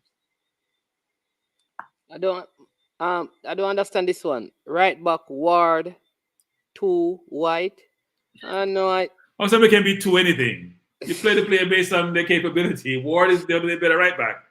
Between him and the other kid who used to be at Liverpool, who was injured for a while. What's his name? From Liverpool? He used to be at Liverpool. He's now playing right back. He was out for a while. I can't remember his name. Nathan? He's at Crystal Palace playing right back. Klein, yeah. Actually, the guy who used to train me when I was in London was Klein's trainer, actually. A kid used to be my personal trainer. He used to train Klein also. Didn't work out too well for Klein. He's been injured. He didn't train him well. Bournemouth manager lost to Liverpool and got fired 6. To City and Gerrard. He didn't get fired because he got 6-0. He got fired because he challenged the owners and he wasn't getting the support. That's why he got fired. He didn't get fired because of the loss. Yeah. That's a false narrative, I think. I will say this. I think like if Steven Gerrard gets fired, we could see him at Bournemouth. No, I don't think so. You don't think so? No, I don't. Why would you go for somebody who's losing? You just fire the person for losing, supposedly. Even though I don't think that was fired. But if you spend 24 million in this window, management, then you're basically said, I don't have the money to spend, or I'm going back to the championship. Yeah. You can't take championship players, expect to survive in the Premier League by not investing. That doesn't work. Yeah. Somebody saying that 98%, R&R saying 98% of the Brazilian squad is in England now. No, Neymar not there. Vinicius Jr. is not there. Rafinha. He said squad, not the starting 11. He said squad. Squad, no, squad. Man, I don't. Marquinhos is still over. Marquinhos is not there. You're right. Yeah, the centre back at Rafinha is no longer there. Rafinha is no longer there. Yeah, what the centre back Milito. That's his name. He's at Real Madrid. But it depends on who is. But also, man, we don't know who. The problem is that we don't know who's going to be. Yeah. The Brazil. Hey, we talk about Paqueta and Guimaraes and Jesus or we have 3 who's supposed to be in the squad, right? 3 or we have 3. Yeah, you don't know who's going to be in the squad. But a lot of them are in England nowadays because that's where the money is. Brazilians follow the money. Listen, how these teams have so many players? Like you take up Brazil and France. They fill the leagues with players. Because a lot of players come from management. I always say this. It's like everything else in life in management. It's where you spend your time. Of course, you're going to get players out of that environment, right? So a lot of Brazilian players come from destitute environment. That's why they play football. That's what they live and breathe. France players come from challenge environment. That's what they live and breathe. It's not surprising. Yeah. All right. No, Brighton versus Leicester City is the Sunday game. I think this coach is going to be fired as well. I think the reason why he never got any signing, if you go back to January and the window before, when he signed Pratt and all of these, remember Arsenal was after, like everybody Arsenal was after, he went and he signed them. I think he made too many bad signings. And that is why they didn't give him any more money to spend. Here's the misconception in football, that the manager is the one who does all the signing or pick all the players. The scouts go out and source them.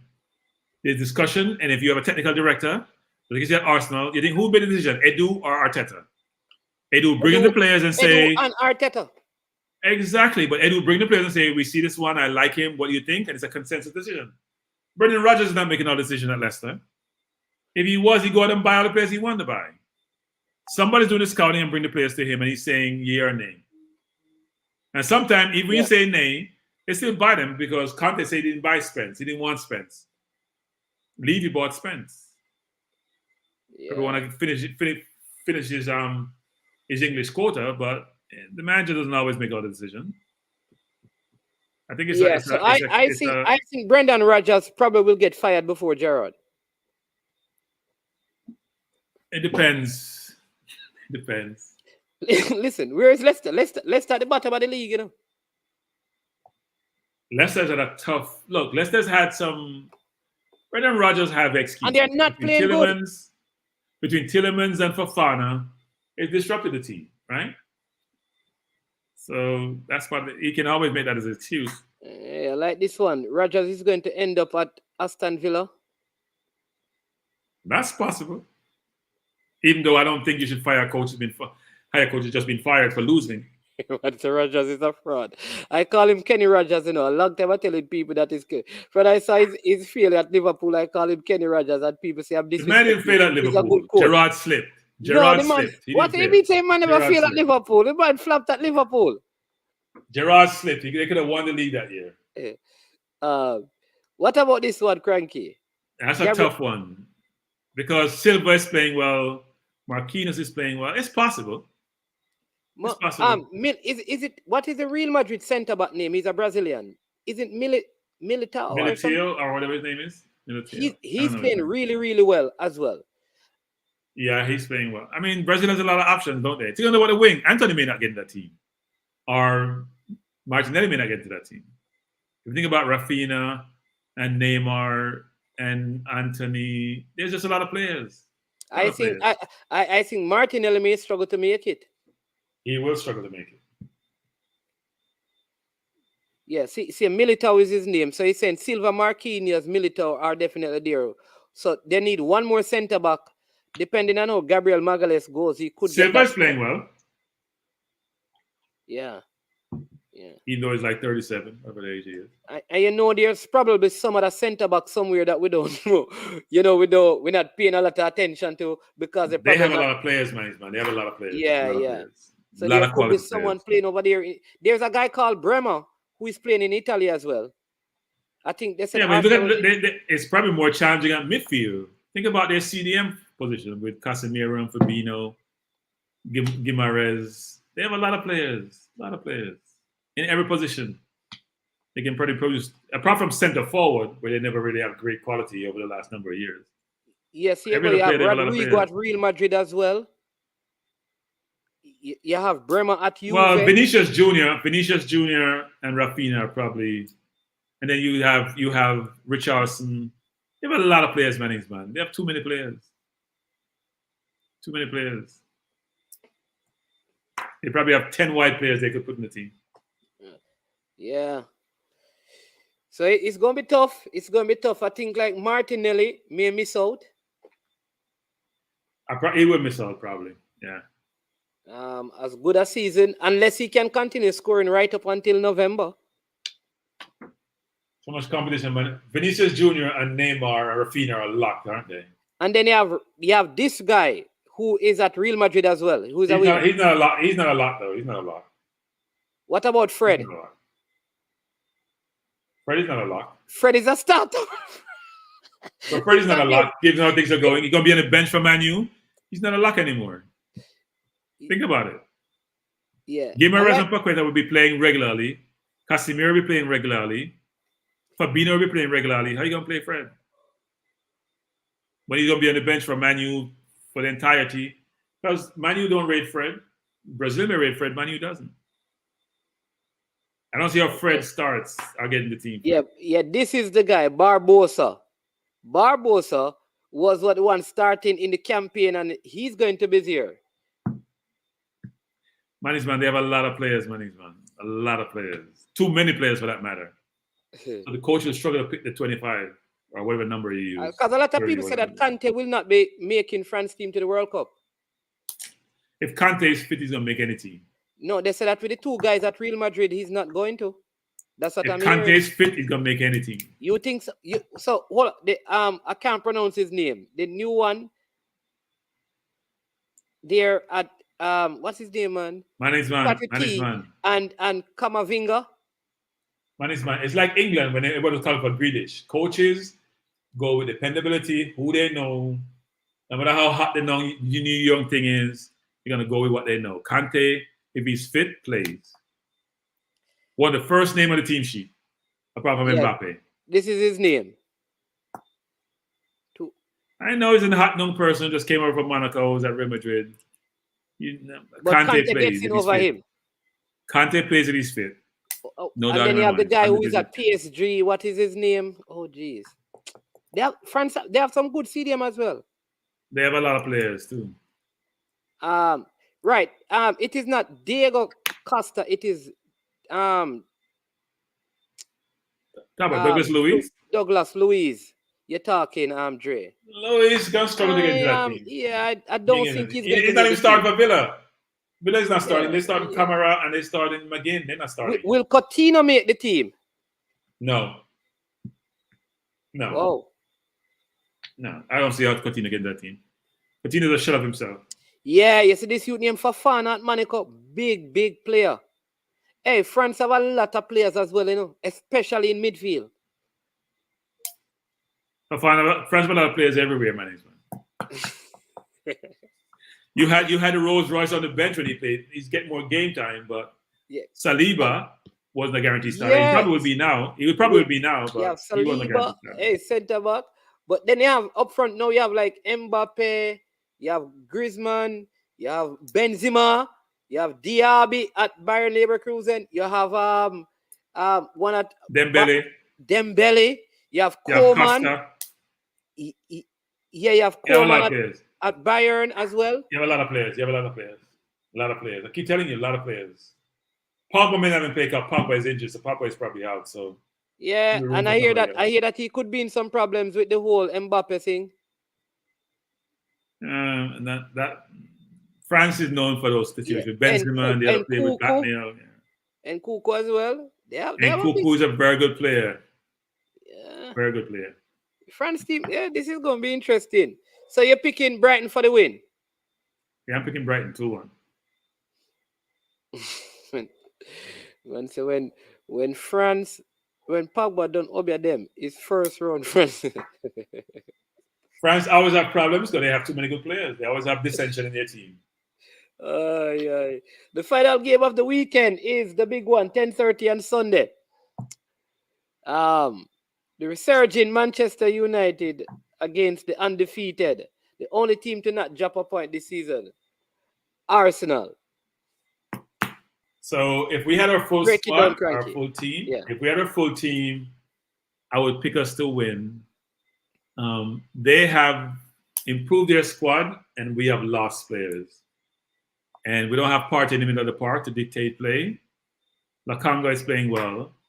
But I do expect it to be very competitive. It's hard for us to play at Man U, because it's a rivalry game, and they always are up for play against us. It's going to be a tough game. I don't expect us to lose, but I think it's going to be a 1-1 draw.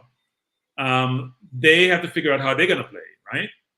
If they play the same team they've been using, it'll be tough for them to beat us because I don't rate that team as well. I think defensively they're challenged, and I think offensively they're challenged. And if you watch the game the other day when they beat Leicester, they walked in the first goal. It was crazy. Leicester didn't have any defense. We're a much better team than Leicester, and they struggle with Leicester. So, but midfield-wise, we're challenged because Odegaard may not play. No Partey, no Odegaard, no Zinchenko. It's tough.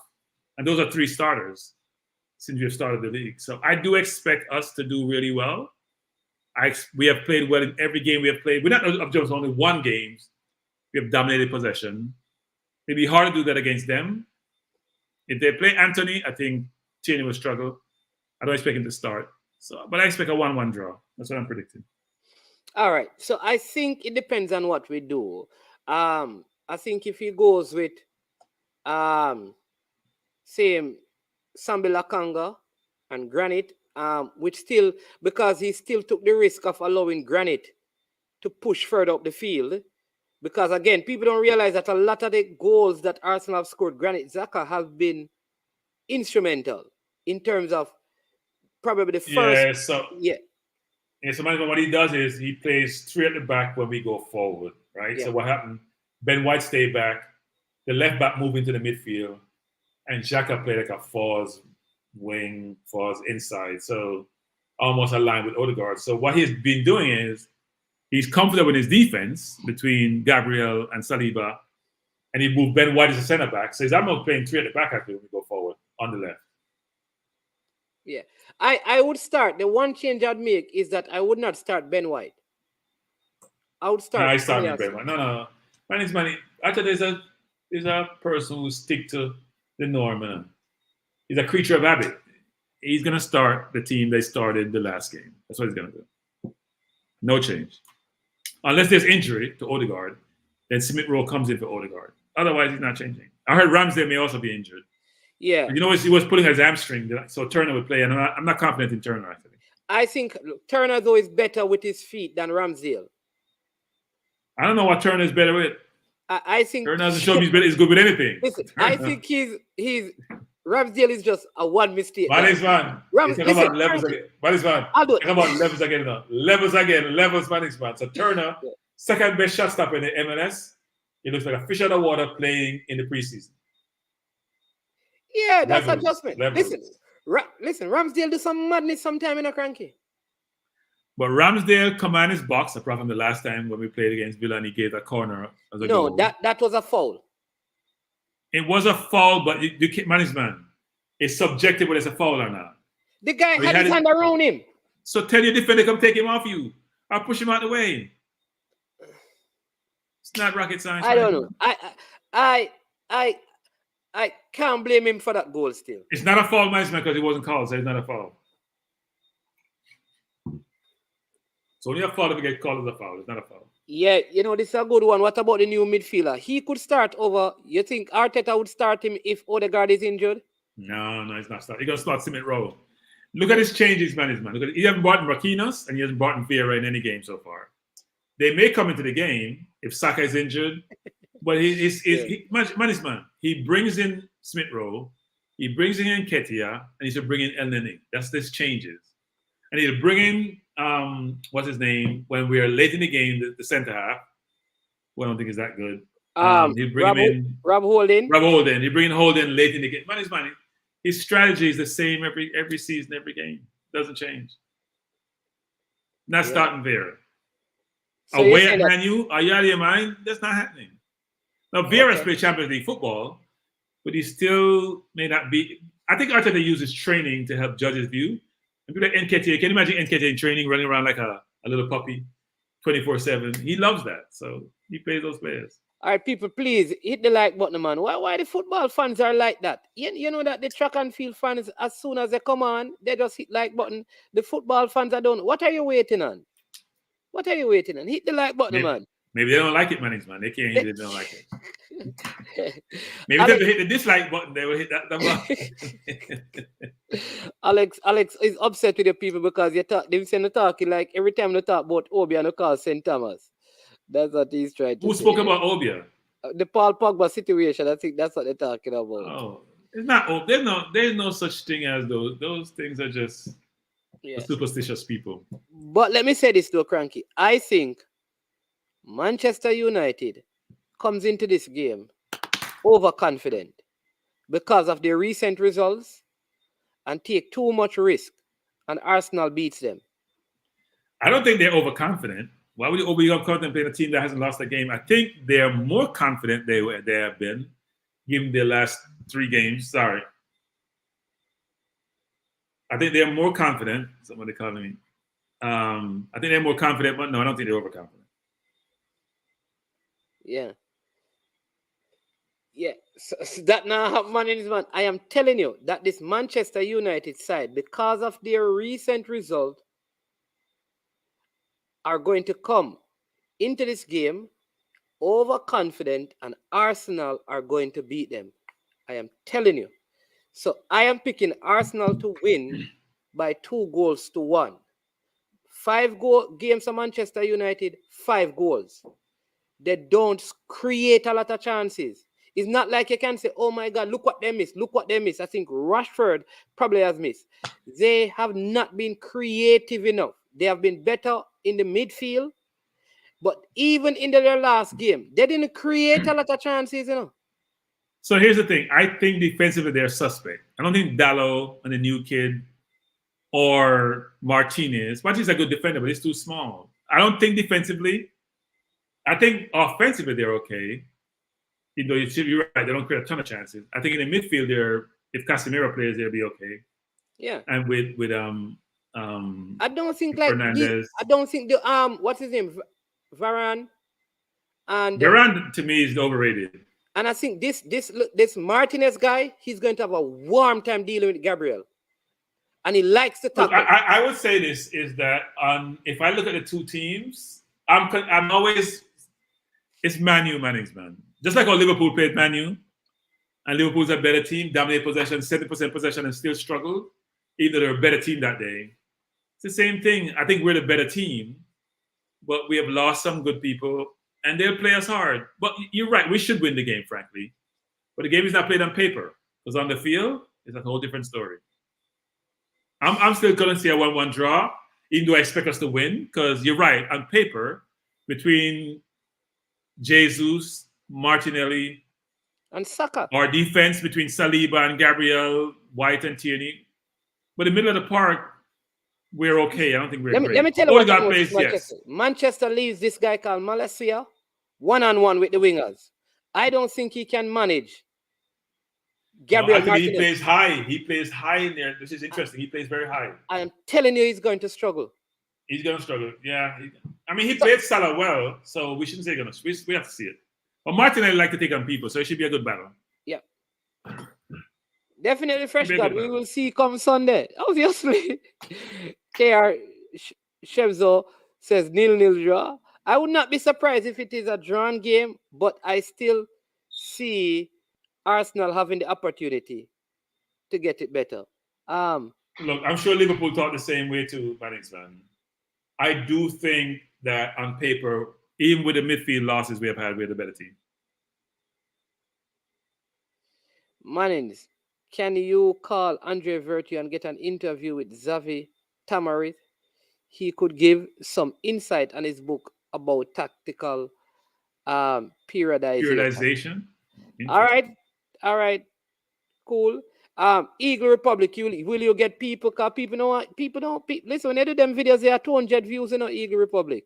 People don't want to hear them thing then. The people don't want to hear them thing then. The people don't want to hear but JFF and who go be coach. That they want to hear. They want gossip. Yeah. People don't want to hear about no tactical periodization. People want to hear about what period the JFF administration will be out. Who going to be there? You said the algorithm basically say you need gossip to make some. Yeah. People want to think because they want the JFF to raise their blood pressure. They don't want nothing but no tech. And like I said, they might go play a video game versus read a book. Yeah. Read up. Come and read a book. Look at the read book. You understand me? FIFA 2022 we are talking about right here. Yeah. But Eagle Republic, a lot of those things, but the truth is, it don't appeal to the footballing people. Yeah, if you make some gossip, man. You want them listening, you put some gossip in there and then mix the wrong gossip. When they gossip the theme and just throw in some strategy in it. But we have Gus Williams coming up next week. From he's used to be the head of talent identification in Wales. So we're gonna have him on. So we're gonna have some. Don't worry about it. So we'll try to speak to him. Man, so back for Saf. What games have you been watching? That's why I put it up, because you think you can think you're back for Saf. What you talk? You don't see how rough Gabriel Magalhaes is. Saliba is. Not only that, Saliba, Magalhaes, Tierney, and Ben White. Right? And Tommy Yasu. It's a good back five. Ben White has received 3 yellow cards already. So, and all of them are like, well, one he grabbed onto that player when it was unnecessary. But a lot of them have been, like, even in the last game, an aggressive foul that he never needed to tackle. But I just think he has that in him. He likes to send a message. So I don't think our backline is soft. If I think anywhere is soft, I would say our CDM. Because I don't think Sambi Lakanga like to tackle. I've never seen him tackle yet. The difference though is that Samuel Nkanga is progressive with the ball, unlike El Neni, so much more offensive minded. Actually, it should be a good game. I'm looking forward to the game. We'll see if Manu is real or they're frauds. Oh, he's saying that if we think that their back four is soft, because they're not soft, they're porous. They're not soft, they're porous. And Maguire is on the bench. Don't be surprised, because if the English people start lick out and quarrel, Maguire may have to start, one thing with English. Man, I watched Dallo play against Leicester, He's and not Harvey ready. Barnes didn't go by. Wait, man. Harvey Barnes didn't go away once. I'm smiling, thinking, I can't wait for Martinelli to play against I him. am telling you, listen. When he stands when he stands you up first, put his head and say, okay, let's go for a race, see what happens. Cranky, I am telling you, I watched Dallo. One of the times I see Hardy Barnes get past him and try to square the ball, and it went out for like a corner, and the man them Hardy Barnes was poor. And I'm saying, Hardy Barnes was poor in that game. Hardy Barnes had him one-on-one about 5-6 times, and probably go by him once. That should be the case. Not when isolated. But what is Maguire don't start? Maguire to play what? Violent? Maguire ain't starting. The manager bought Martinez, who has to play. And Veron has the pedigree, so there's no place for Maguire unless he goes 3 at the back. So he's going. He should go 5 at the back against us. And he's going to go. Well, he plays a 4-2-3-1, so he's going to have McTominay and probably Casemiro in midfield with Bruno. No, I don't think so. I don't think McTominay will play. Yeah. If you play Fernandes, you can only play 2. Right? Yeah, so he's going to go 4-2. He's playing Ericsson. 4-3-2-3-1. No, he's playing Ericsson. Yeah. And Fernandes, so you only have 1 CDM. Okay. You have one other person. So he's going McTominay and Casemiro. No, he's going to play Casemiro. I don't think he's playing McTominay. Oh, and 1 CDM? Yeah, unless he goes straight at the back. Okay, and then play Ericsson and Bruno Fernandes. Yeah, he wants Ericsson for creativity with Fernandes because he likes that, right? Ericsson can give you the long pass, ball between the line. Fernandes is the captain; he has to play because Maguire's on the bench, and you're gonna play the 3 runners up front. So it's gonna be a long day at the office for Man U. Long day. Now they're putting Anthony in the team management. It's a different story. Because Anthony's extremely skillful. So Tierney will have a one time. But he won't start him. He's going to bring him on, though. Yeah, the problem with Anthony, because I watch a lot of Anthony. Anthony doesn't track back. I don't know if it's because of the league he was in. The Premier League and everybody track back. Well, this is what I'm wondering if he's going. Yeah. Yeah.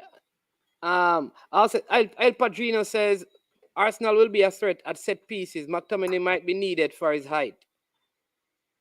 Yeah. They only have 1 shot. Well, the 2 left and right back are short. Martinez is short. Yeah. 3 of their 4 defenders are not that tall. Yeah. I can't wait to see Jesus against those 2 center halves. Should be an interesting game. I am telling you that Argentinian likes to tackle. Yeah, he's very physical. He likes to tackle, and I want to see how he's going to work with Gabriel Jesus and then Martinelli, because he also plays on the right hand side, on the same side that Della. Is it? Yeah. No. Martinelli plays against Dallo, and Martinez plays against Saka's side. He plays Saka's side. No, man, I'm talking about the centre back, because the centre backs also one play to cover on the right, one cover. Yeah, but no, Martinez he's playing on the Saka side as a left back. He's the left centre half now. Saka plays on the right. Yeah. All right, I think that is Cranky. Quickly tell me. I mean, so who do you say are the winners in the transfer market, and who are the losers? There's only one winner in the transfer market. One clear winner is Man City. They spend Akanji. So you're winning the transfer season. Do you get value for money? How much do you spend? You get value for money. Does it improve the team? So Man City doesn't only talk about one player. You can talk about the other ones like Calvin Phillips, but they have Haaland, and they have a negative 20 net spend. They have received 20 million more than they have spent. Haaland they bought at a discount. No man, that is before they bought Akanji though. Yeah, so they bought net spend is probably about 0, right? What they paid about 15 million for him. Net spend is about 0, so they haven't lost any money. They bought Haaland and Calvin Phillips. They lost Sterling and Jesus. They have Alvarez in. They lost Zinchenko. But they thought, if I talked to a friend of mine this evening, he basically said Zinchenko was a great loss. Meaning good for them. They prefer to lose him. They think he's overrated. But Haaland has made up for everything, right? It made up for Jesus and Sterling combined. Calvin Phillips is going to come to the team and be a backup. And Calvin Phillips is a starter for most teams. I think they're the clear winner between the net spend they have, which is little or nothing, and the quality of players they bought. They have improved their squad because Sterling wasn't a starter. Jesus wasn't a starter. Zinchenko wasn't a starter when they have Walker and Cancelo. They're the clear winners. Tottenham, Arsenal, Chelsea, Chelsea is overpaid, have all improved their squads. So I would say Man City is the clear winner. Who you say are the losers? It's Dortmund, because they only spent 24 mil. Spent 24 million, they come from the championship. You have to improve the squad, they're the losers.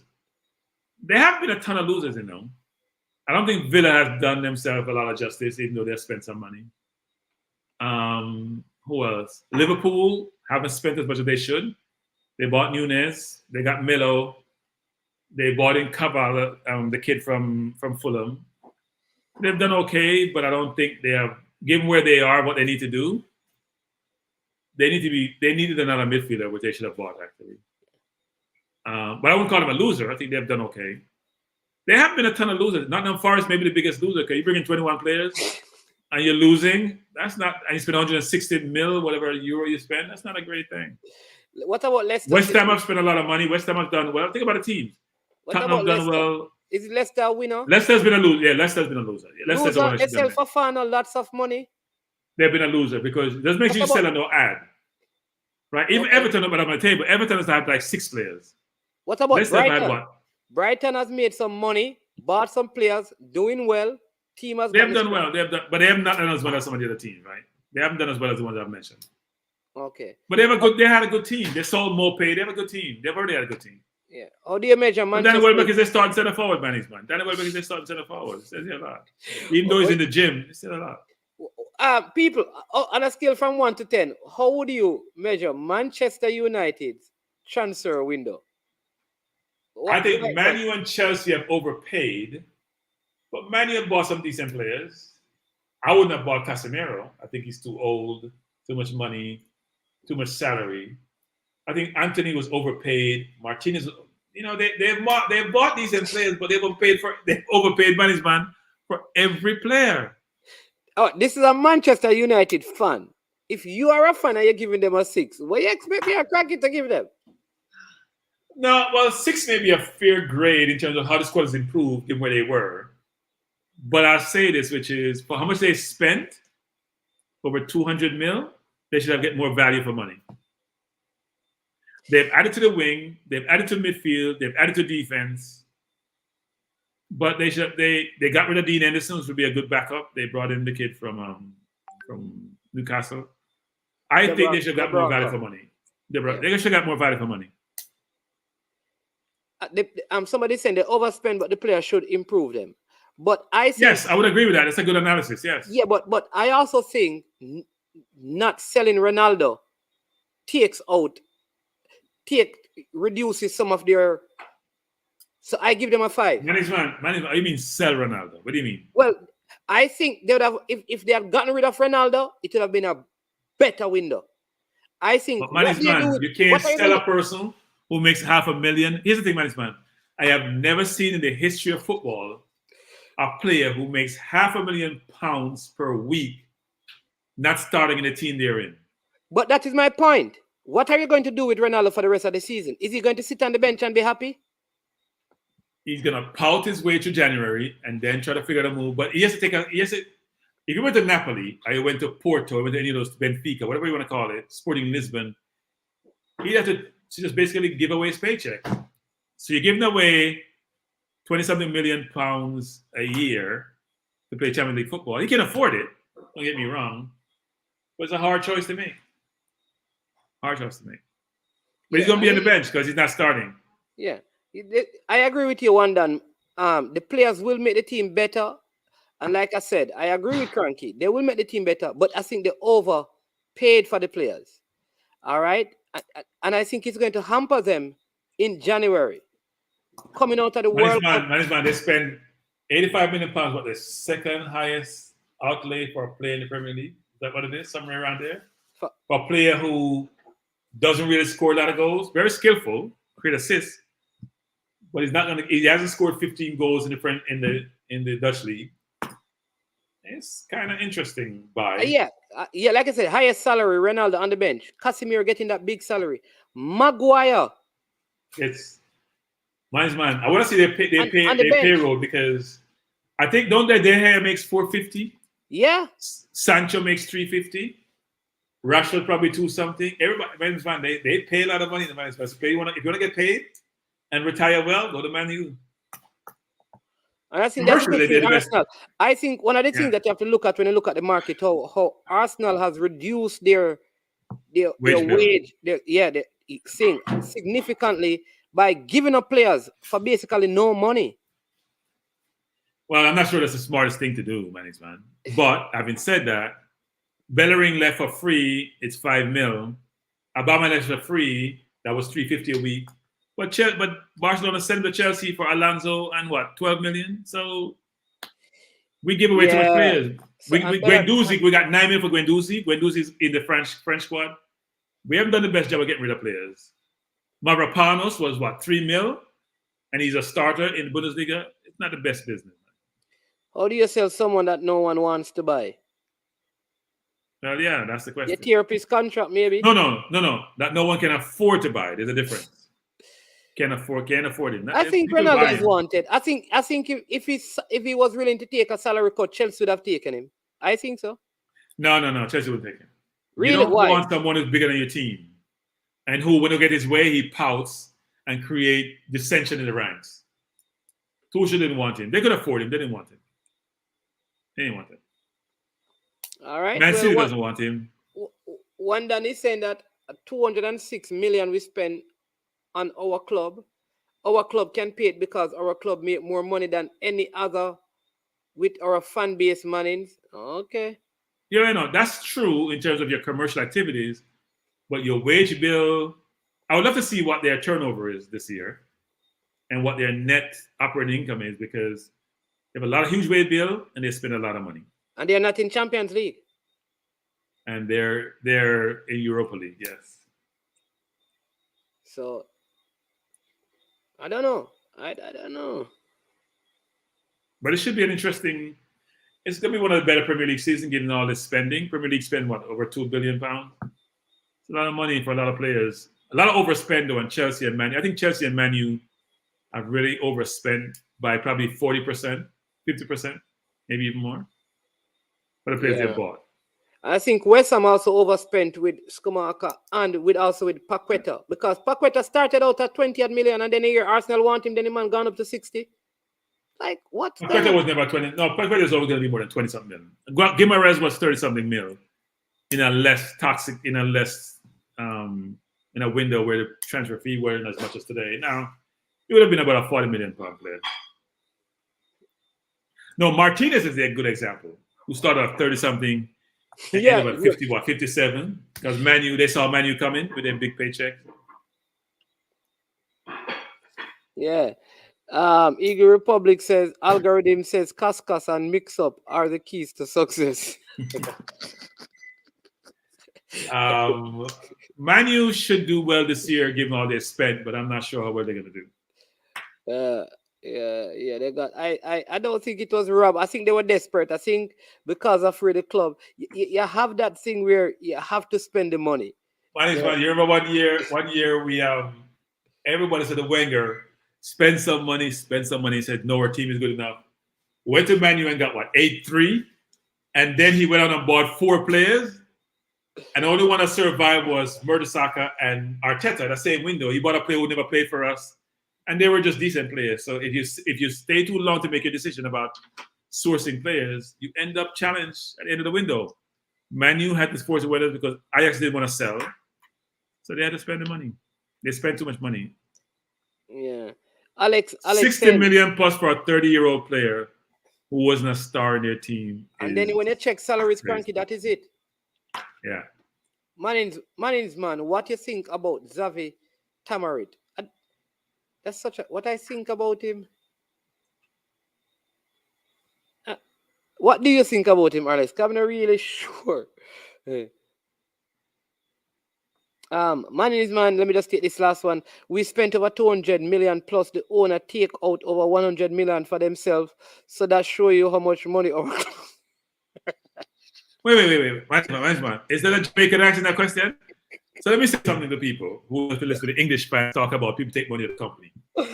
Are the man company, are the man who own the team? Like, which investor do you know spend billions even though he borrowed money to buy a team and can't take money out of it? What are you guys talking about? These people are in this business to make you feel happy. They need to make money. And they make money by making their team better. But this old English concept that you shouldn't take money at the team, like it's a community team. People in England, I tell them all the time, they're so backwards in their thinking. Ain't nobody gonna buy no team for $3 billion and you can't take money out of it. What are you talking about? They should just make you have fun and you win and they're not happy? Yeah, so let me ask you one thing. You think the owners should be taking money out of the team? Do you have a problem? Let me ask you, do you have a problem with the owners taking out $100 million out of the club that they bought for $3 billion? No problem, because I feel them team. The fans didn't think it's their team, but then I put the money in it, except buy some ticket for $100 a game. And they think that's a lot of money. Crazy. Here's what English fans don't realize, man. Yeah, I love the Very few teams in England are owned by English people nowadays. Times have changed and they haven't changed. I love the Glazers. Take all the money, please. What money? Take what money? They just spent £200 million. Man U has spent what? How many billions of Man U spent over the last 10 years? They spent over $1 billion. They just haven't bought well. They spent the last time they had their starting team on the field was over £400 million in that starting 11. And that included Rashford, by the way, who was an academy graduate, and McTominay, who's an academy graduate. So think about the players they bought. Varane is 40-something mil. Martinez is something mil. Maguire. Okay, Martinez. I haven't got to Maguire because Maguire wasn't starting. He wasn't starting 11. Their backline, those 3 center-half, between all three of them, cost what? About 170 mil? That's a lot of money for 3 center-half who don't make one. One done. Hold on, Cranky. One done is saying that's why we're going to kick them out now. Yes, because they don't put them own money in the club. Then whose money bought the club? So what he's basically saying is that they borrow to buy the club. And yes, a lot of people who make money use other people's money to make money. But having said that, who's going to buy your team and don't take money out of it? So you want this billionaire to spend your money and don't get any return on investment. They could go buy some stock and get money, but they should buy your team. Crazy. Doesn't make any sense. Money makes money. Yeah, it takes money to make money. Yeah. And let me tell you, let me tell you this. It is better to use the bank's money than your money, you hear? Every day. And twice on Sundays. The man says, we spend the money the club makes, bro. You don't know our club. All right. Man U has spent a lot of money. The Glazers have spent a lot of money. They just don't want the Glazers as the owners. But they can't come up with an owner. Come up with an owner. Let's see what happens. Nobody but let me say, most people who are billionaires, they don't use their money to invest. They use probably you understand me, their cloud property, their position, their status, all of those things, but they generally don't use their money. You understand me? They normally borrow from the bank to do it because they can. Most people don't. Well, it's not only that they can manage, man, but if you're going to put your money at risk and you're trying to put somebody's money at risk and you're going to use the asset as a collateral, why would you use other people's money? Yeah. Most companies who buy companies don't use their own money management. Exactly. They borrow from the bank. That's how people buy stuff. When you buy a new house, do you use your own money or you borrow from the bank? They bought with a mix of equity and loans. They have to pay back the loans. Yeah. Yes, they have to pay back the loan, of course. Yeah. You got to put in some of your own money, but the question is how much you put in. I want that. Bert asking you, who is the we that going to kick them out? Who going to kick them out? Here's the thing, man. The Glazers don't go to London, go to Manchester that much. They're in Tampa someplace or wherever they are relaxing. They don't hear all the noise. They're not still all the noise. England No get all bank upset. is going to lend 100%. There has to be input from the borrower as well, but minimal, probably 5%, 10%, and they are institutions who will give you 100%. Because what you own may be more valuable than what you're buying. No, they look. I mean, the problem with the Glazers is they don't hire the right people. Just like how Kroenke wasn't hiring the right people. I believe in a self-sustaining model, which is I don't think owners should spend a ton of money their own money. They should use the revenues from the club. I mean, think about it, man. A lot of teams in the Premier League lose money, you know. I would say most teams in the Premier League lose money. Teams in the NBA don't lose money unless they want to lose money. Exactly. Most teams in the Premier League, I would say, not a lot. Most of the teams in the Premier League lose. They're operating at a loss. Yeah. No NBA team is losing money or NFL team losing money. Hold on, we have a caller. Let me just take this. Yes. A lot of teams in the Premier League lose money. Caller, welcome to I'm Sure. Yeah, man, I'm me. Yeah, you have to turn off the. You have to turn off the. You have to turn off the radio. Turn it off. Yeah, man. Turn it off. Yeah, man. Go ahead, Bert. Good night, man. Good night. Good night. Good night. Yeah, man. No, it's just something you don't say about the Manchester United situation. Like, based on the comments that I read from whoever won that. Yeah.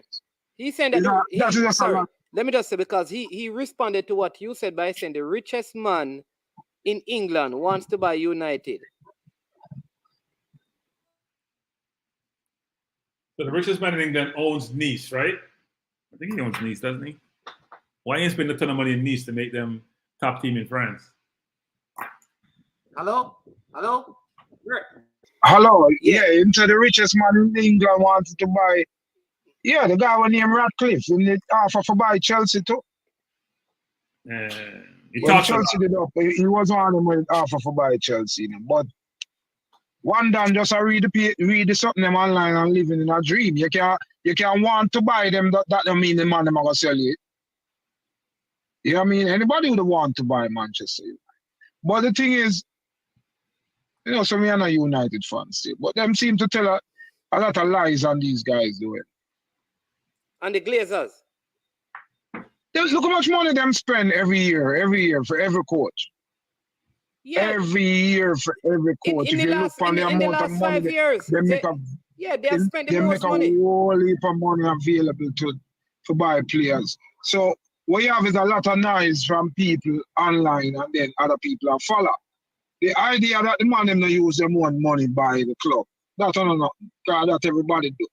If people do it for buy car, people do it for buy house, people do it to start their business. You go to the bank, you get a loan, the bank lend you people money and you pay interest. And that the man them do. Well, that is no different from anything else. But the problem with them, the people in England have is that because the man them take the dividends, because they take some money off of the top for themselves and share up every year. You must say 100 million they must share up every year for themselves. So that's the problem. But this idea that them not use them own money, what is wrong with that? Like the man them buy Liverpool never use them own money. Yeah, same thing. The Crankies use a loan to buy Arsenal. And they I paid back a lot. I paid back a lot of that loan. Yeah, and then they use the earnings from the club to pay back the loan. Right, and the same thing Manchester United do something them so them call a leverage buyout or something. A leverage, some stuff like that. But saying that them not use them own money, like that is why Donald Trump never using money by nothing. If for everything with him, not everything on him say not people money him take buy things. That's how the thing work. That's how the whole of we do things. Yeah. That's how we buy our house, that's how we buy certain cars, and so do so. While them keep saying that them money never use them money. But not only because that, the money. But not only that, Manchester United in the last 5 years has spent the most money on salaries and transfers, and that. Yeah. And tell me, somebody can tell me who is the biggest sale that they have had in the last 5 years? Right, them don't sell players more than so. The player them just gone. So the man them put a whole for money back in terms of them player, them staff. Now maybe the man, maybe them are by the wrong players. Sometime, but that are the coach them because it's the coaches want certain players like All Gunner Solskjaer. Now if they do on Dan James or Ryan Giggs must they do on Dan James and Ryan Giggs is dead. So when every coach come in want a different set of players, and I saw them end up with a jumble team because you have Marino players, you have old players, it's different players. Everybody come in get the players where they want. Everybody come in get the players. Yeah. Every man come in get them. Because all never want Maguire, and then 2 years them about say about Maguire, and them spend 80 million for Maguire, which was more than Van Dijk money. The man they make the money available for everybody. Yeah, and they spent a lot of money for Bruno Fernandes as well. They bought Alex Telles. I mean, I can go over player after player after player. One Bissaka. No, them bring in Jadon Sancho for 73 million pounds. Yeah, they overpay for players. Pogba. On top of that, them made him the 4th highest paid player in the league last year. I never do nothing. You never really do nothing in football like that. And he was the 4th highest paid player in the league last year. Jadon Sancho. So I think give them money, man. Yeah. I think the big contention for fans is this: 2 things. One is Ed Woodruff was running the team, and they say he's a financial person, not a football person. And then there is as you're saying, the quality of the players they buy or lack thereof. So if you don't have a football person selecting the players that you go and acquire, that becomes an issue. As you also alluded to, they have no sell-on value. So if you buy players, no sell-on value, don't have the right quality, they don't mesh together, it's a recipe for disaster. So a lot of things you hear in the English media now is less about how much they have spent. It's really who they have acquired, because the players have. I mean, they bought. Pogba came back, was doing well at Juventus, didn't do well. That's where you go to die, basically. Sancho did well at Dortmund, go back there, didn't do well. A lot of players who go there don't do well. Lukaku was, a lot of players haven't done well there. So, in terms of providing finances, the man them give them money, man. But what it seems like the man them don't know how to do is every coach come in want some player and them just give them player. So them not really have no plan from that aspect. So you see like how Tenor come in now and him want Anthony from him old side, Ajax and Martinez from him old side, and him they do Frankie de Jong from him own side. All of them baller they are feeling baller them, you know, and him get him baller them. So if something should happen a year or 2 down the line and him get fired, then you have the same jumble team with a bunch of different men from each coach. Each coach get them man with them on. Yeah, and sometimes it's funny, because Arsenal had a recent situation like that with Nicolas Pepe. The coach wanted Zaha. Yeah. The club bought Pepe for 70 million.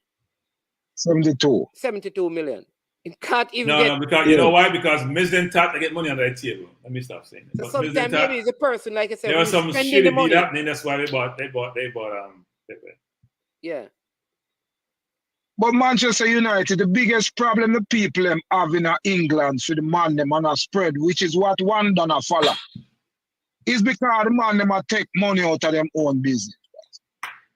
That is the biggest problem them have. The man them take money out of them own business. Because them can't talk to them money not spend money buy players. Them cannot. No. I'll say one thing though. In England, it's not considered their business. The fans think it's their clubs because they still live in the 50s and 60s. So they can't grasp the idea that it's business they no longer own this asset. Yeah. But you said it earlier, you know. Them still living in you said it earlier. Them still are living for them all-time football. Yeah, they are. But them right in front of them eyes, them don't own the clubs anymore. No, they don't. They can't get right in front of their eyes, they don't even own these clubs. But them still live this dream, say I feel them something. Yeah. You know what I mean? It's like the other day I see a discussion online with some people. Don't lose your point yet, Sauti. Because this person is saying they aren't paying back the loans that they own, and that is the problem. The next person said, like how Liverpool fans them love Glazers, let them take over Liverpool then. Oh, we don't have no time. Man. So let me just say this 1 second. Hold on. I can understand if you're not paying back the loan and you're not spending money, you're upset. But why are you concerned about paying back on the loan? They are paying back the loan. If them not pay back the loan, the bank no come in and repossess it like how them would take away your car. Or you mean them not pay back the loan? Interest, right? So when you're paying the interest, you're all right. Unless there's a requirement to pay back part of the principal. They're paying them servicing the loan. If the loan not pay the bank, come take it like how them come take your house. Who is this person saying that? Manchester United fan. What is that? I want to say that no. If the Glazers are so good, why don't ask the Glazers to cover Liverpool? Because Liverpool have a owner already. Liverpool have a owner where do good. Why Liverpool don't spend no money, man. Look what Liverpool net spend this year. Liverpool net spend this year? In comparison to Man U, if Liverpool has spent the money, well, Man U has spent. Maybe we would have win 5 leagues straight. Because our owner them mean a bridge. Yeah. No, that don't mean they're smart. FSG is a private equity firm now. They're in the business to make money, not give away money. Them do have. Yeah. Right. So I don't know what I'm gonna say about if them owners not good. Because what them for do is counteract the argument that me I put forward. Don't the man them giving a bag of money for buy players over the last 10 years. Don't the man them pay the highest salary over the last 10 years. And that's enough to do. Come tell me say it no go. So don't tell me about them not. About Liverpool for take them and way. I like what Cranky said. I like what Cranky said. If the owner owes billions and him now pay back the loan, but him still give you millions to spend, what is the complaint? Yeah. And him pay the highest salaries. If the highest salaries in the league is at the club and the biggest transfers are at your club, you should not care about the loan. But here what no. I know you're alone. I know you're alone, Parris, man. You're alone. I know you're alone. Yeah, but here what no, man is man. I'm cranky. Once again, them talk about the man them in terms of the loan where they have against the club, because the loan keep going up, you know. So the last time I read it, there must be $800 and something million. Right? And them have to pay interest. But the club so much money, brethren. Be it from the man them coming till now. Pay off the loan and still walk down with a bag of money. So the loan is not a real problem, you know. Yeah. The loan is not them just the money. You lost him? And then some other man follow. But if you look how the man must spend money. Right now, nobody, not even Manchester City has spent money like Man United. Manchester City have make money transferring the home. I don't think. Listen, Manchester United. Everything about them owner this, about them owner that, and they must spend most, but they must spend money like crazy. And Manchester United has the highest wage bill. Yeah, not only do they spend money, like Liverpool now. Liverpool will spend money by a player, but them not pay the man them that kind. Them not pay the man and them money. But Manchester United has spend the money and pay the money. Sancho, every Manchester United fan can tell me. What are the sort of Cranky? You know that Sancho. Salary. What are the Cranky? Don't lose it. This is a tweet. You know that Sancho, Luis Diaz, Phil Foden, Saka at Arsenal are in the same age group. Check them salary. Yeah. Sancho is the highest by far. Sancho probably make about 5 times more than Luis Diaz and make a Liverpool. Go ahead, Cranky. Give us the salary. So Ronaldo is 26,800,000 a year. Pounds now. Yeah, these are pounds. So do a dollar conversion by 1.2. Oh, it's pounds. David De Gea is 19,500,000 pounds. A goalkeeper, 19 million. Sancho is 18 million. Varane is 17 million. Casemiro is 50 million. So I leave Madrid. I make 100,000 Madrid. That's about 300,000. So these salaries are ridiculous. Ridiculous. And these players, the older players, look, Ronaldo is 37, De Gea is 31, Varane is 29, Casemiro is 30, and they're all making what, almost 300,000 pounds a week, some of them or more. I mean, it's ridiculous. They're paying a lot of money and they're not getting value for money. They're not getting value for money. So if you're Not complaining, And I can tell you say, if you go back for every one of the coaches with them a point, each of these coaches bring in a set of players where them spend like at least 4 players each. From Moreno, all now this new man. All of them bring in a set of players that they paid a bunch of money. So every one of the coach them get them players in them. Yeah. So you were going to say something about you were listening to something in a Liverpool.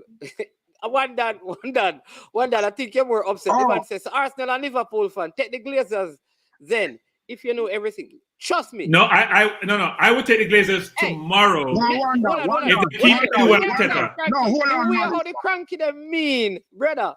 I know I spend money. Man is man. Go ahead. Man is man.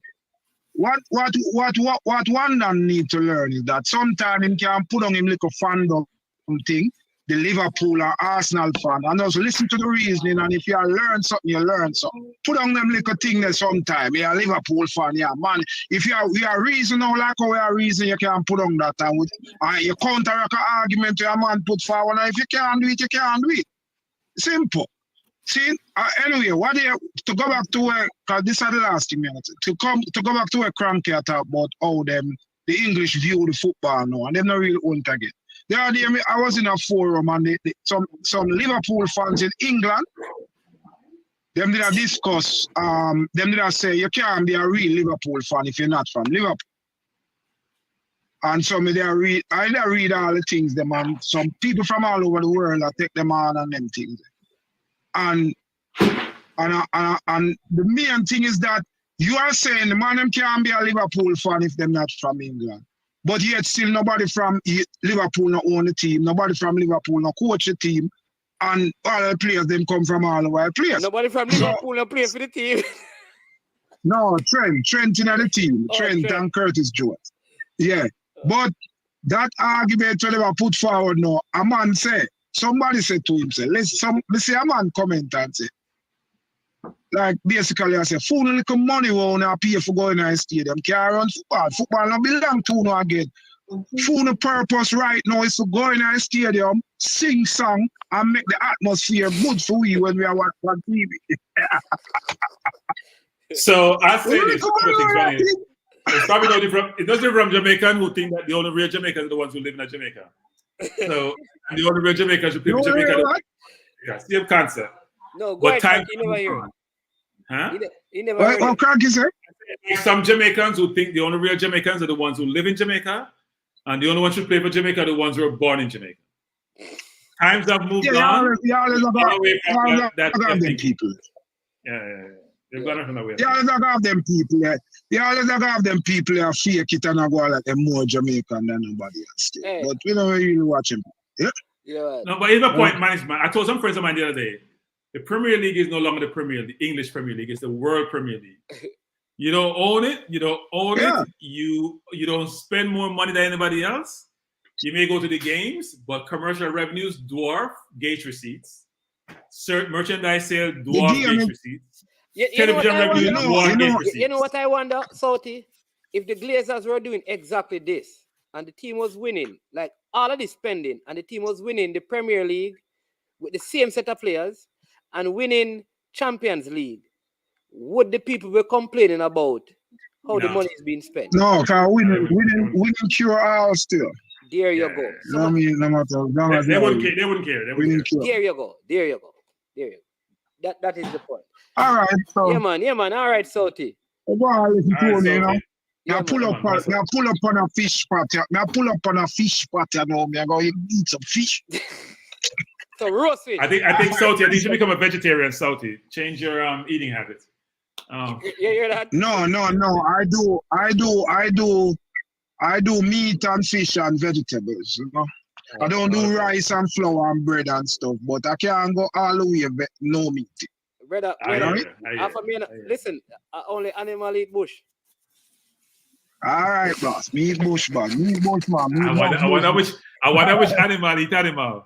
I wonder which animal eat animal. Hey, people, Cracky, anything else you want to add because we are going? No, all I say is this, man, that it's been a very good Premier League season. It's the best thing around in terms of entertainment, at least from where I'm concerned. I am looking forward to the game on Sunday because I believe that we will come to play and we will play well. And Man U is dangerous, but I think we'll do well. So I'm looking to this week's games because I think the league has really strengthened with all these acquisitions and want to make the football better. Yeah, man. Listen, people, thank you so much. We have gone past the 2-hour mark where we should have finished. Listen, what to Stan Cranky, who did not take out the checkbook in the final 48 hours. No, that's not true. I took out the checkbook, but Villa didn't want my money. You can't force someone to take your money now if you don't have any sense. Duckland says it is the Manchester United show. You know what is funny? The first show that we're doing, Cranky, we're talking a lot about Arsenal and people are complaining. Now we talk about your club, and you see it sounds like we're still upset. I don't know. We're not talking about Chelsea because they haven't talked about Chelsea because you know what? They're still trying to find their feet. Man U is always a big topic of discussion given their history. And it's not surprising that Man U is always part of the discussion, frankly. Yeah, man. So Rockford said, Man U 2, Arsenal 0. Listen, my team. Man U, don't come on this show after you went to some bar and come back. Don't do that. It's not a good show. It's not a good look, Man U. Don't go to drink something and then you're not clear in your thoughts. I'm sure when you wake up, you realize that you made a mistake. Yeah, man. Oh, which one done? One done. See, I need to put. Which one of your comment then? What? Me like when listen. Let me tell you how it works, people. When you want to put up the comment, you put up. When you type, put up the comment. Put the comment beside it. So you don't have to. All right. But you know what, man? I know that Robbie only read something nowadays. They only read. What do you call it? Super chat. The money. They only read super chat. Yeah, they don't read anything about super chat. Yeah. And it is Super Friday, isn't it? Super Friday, and the people them not getting no super chat and super sticker still. But he says we did still want the Glazers out all when we was winning. That's why we tell you that you don't know nothing about United Manning. All right. No, the initial complaint was about them put the club in debt. Do you know the one done? They complain about everything. Do you know one done? You are speaking on your behalf. Just wait. you don't speak. No, he's right, man. Some fans they want the Glazers out from day one. Some fans. Yeah, they didn't want the American owners. Just like how Arsenal fans complain about Cranky's buying versus Asamoah. But now they're happy that Asamoah didn't buy the team. Listen, none of the English clubs wanted anyone out of England to own their club. That's true. And no one in England could afford to run the clubs. If the clubs were operated by English, the English league would not be the way it is. That's a fact. So come on now. The English league is the most dominant league in the world by a good margin because of the worldwide global audience, not because of the English. Yeah, and mate, they only have 68 million people in England. They don't have billions of people like the rest of the world. Yeah. Here you go.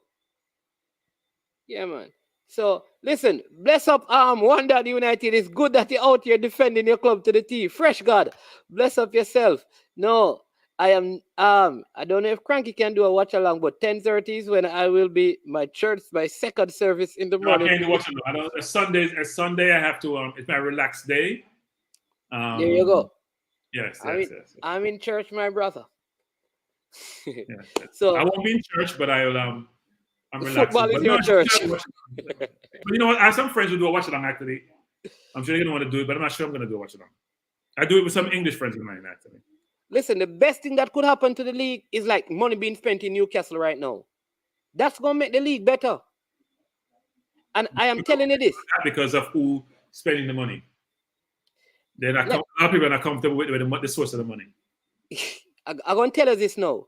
With the Fulham is owned by Americans as well, you know. Yeah. They just the owner from Jacksonville. They just don't have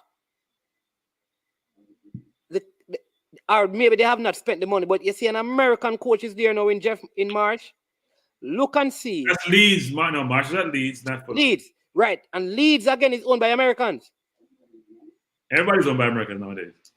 So look out. Leeds, Chelsea, Fulham, Arsenal. Man U. FSG. Arsenal.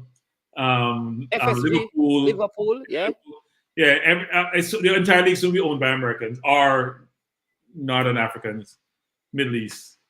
That's gonna be the league. Middle East and Americans. Aston Villa is owned by Americans. Yeah? Yeah. I didn't know that. Yep. Oh yeah, Tottenham is Tottenham. The Levy soon sell Tottenham, man. Don't worry. I don't really Levy own them. Is the person behind Levy, and they have some new investor from some place. I forgot who. Yeah. Some new company invest some money. I think it's an American company actually. They have some new investor. Yeah. Coaches that listen, people listen. We got coaches that's going on, so you can just go and just jump right over the coaches desk. Let's go and show Coach Minzy some love over there. Listen, I want to thank every single one of you for coming on. It was my pleasure. Thank you so much for the vibrant discussion. Jason Guna, remember, you need to take on Cranky. You understand me? He said that don't stay in your basement. You understand me? But join. All right? And discuss the stuff with him when you're ready, because he's not afraid of the debate. Thanks to every one of you, all the moderators. Sir Cranky, thank you so much. It's been a while. And I know that I won't be seeing you at the Jamaica versus Argentina game, but I think I'm traveling in September, so I gotta figure it out. I think you told me that, so I don't know. I'm going to Charlotte, Miami. I'm going to a number of places, so we'll have to figure that out. Yeah. All right. Yeah, man. Bless up to all of you. Listen, like I said, let's go and support the other vloggers out there. I think Coach Minzy, the coaches that is on. Let's go there. Show some love and some support. Again, thank you. Have a wonderful rest of the night. I am Management. This has been I Am Sure Sports. And as usual, we say we are over and we are OUT out.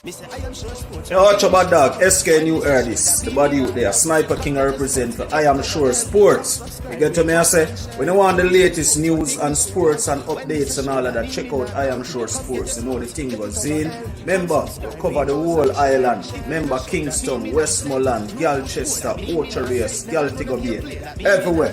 I Am Sure Sports. Check it out for the latest news and latest updates. Sniper King I represent. Where them feel like? Yeah. Someone on for the food from young, from where they knee height. I Am Sure Sports. Yeah, dog.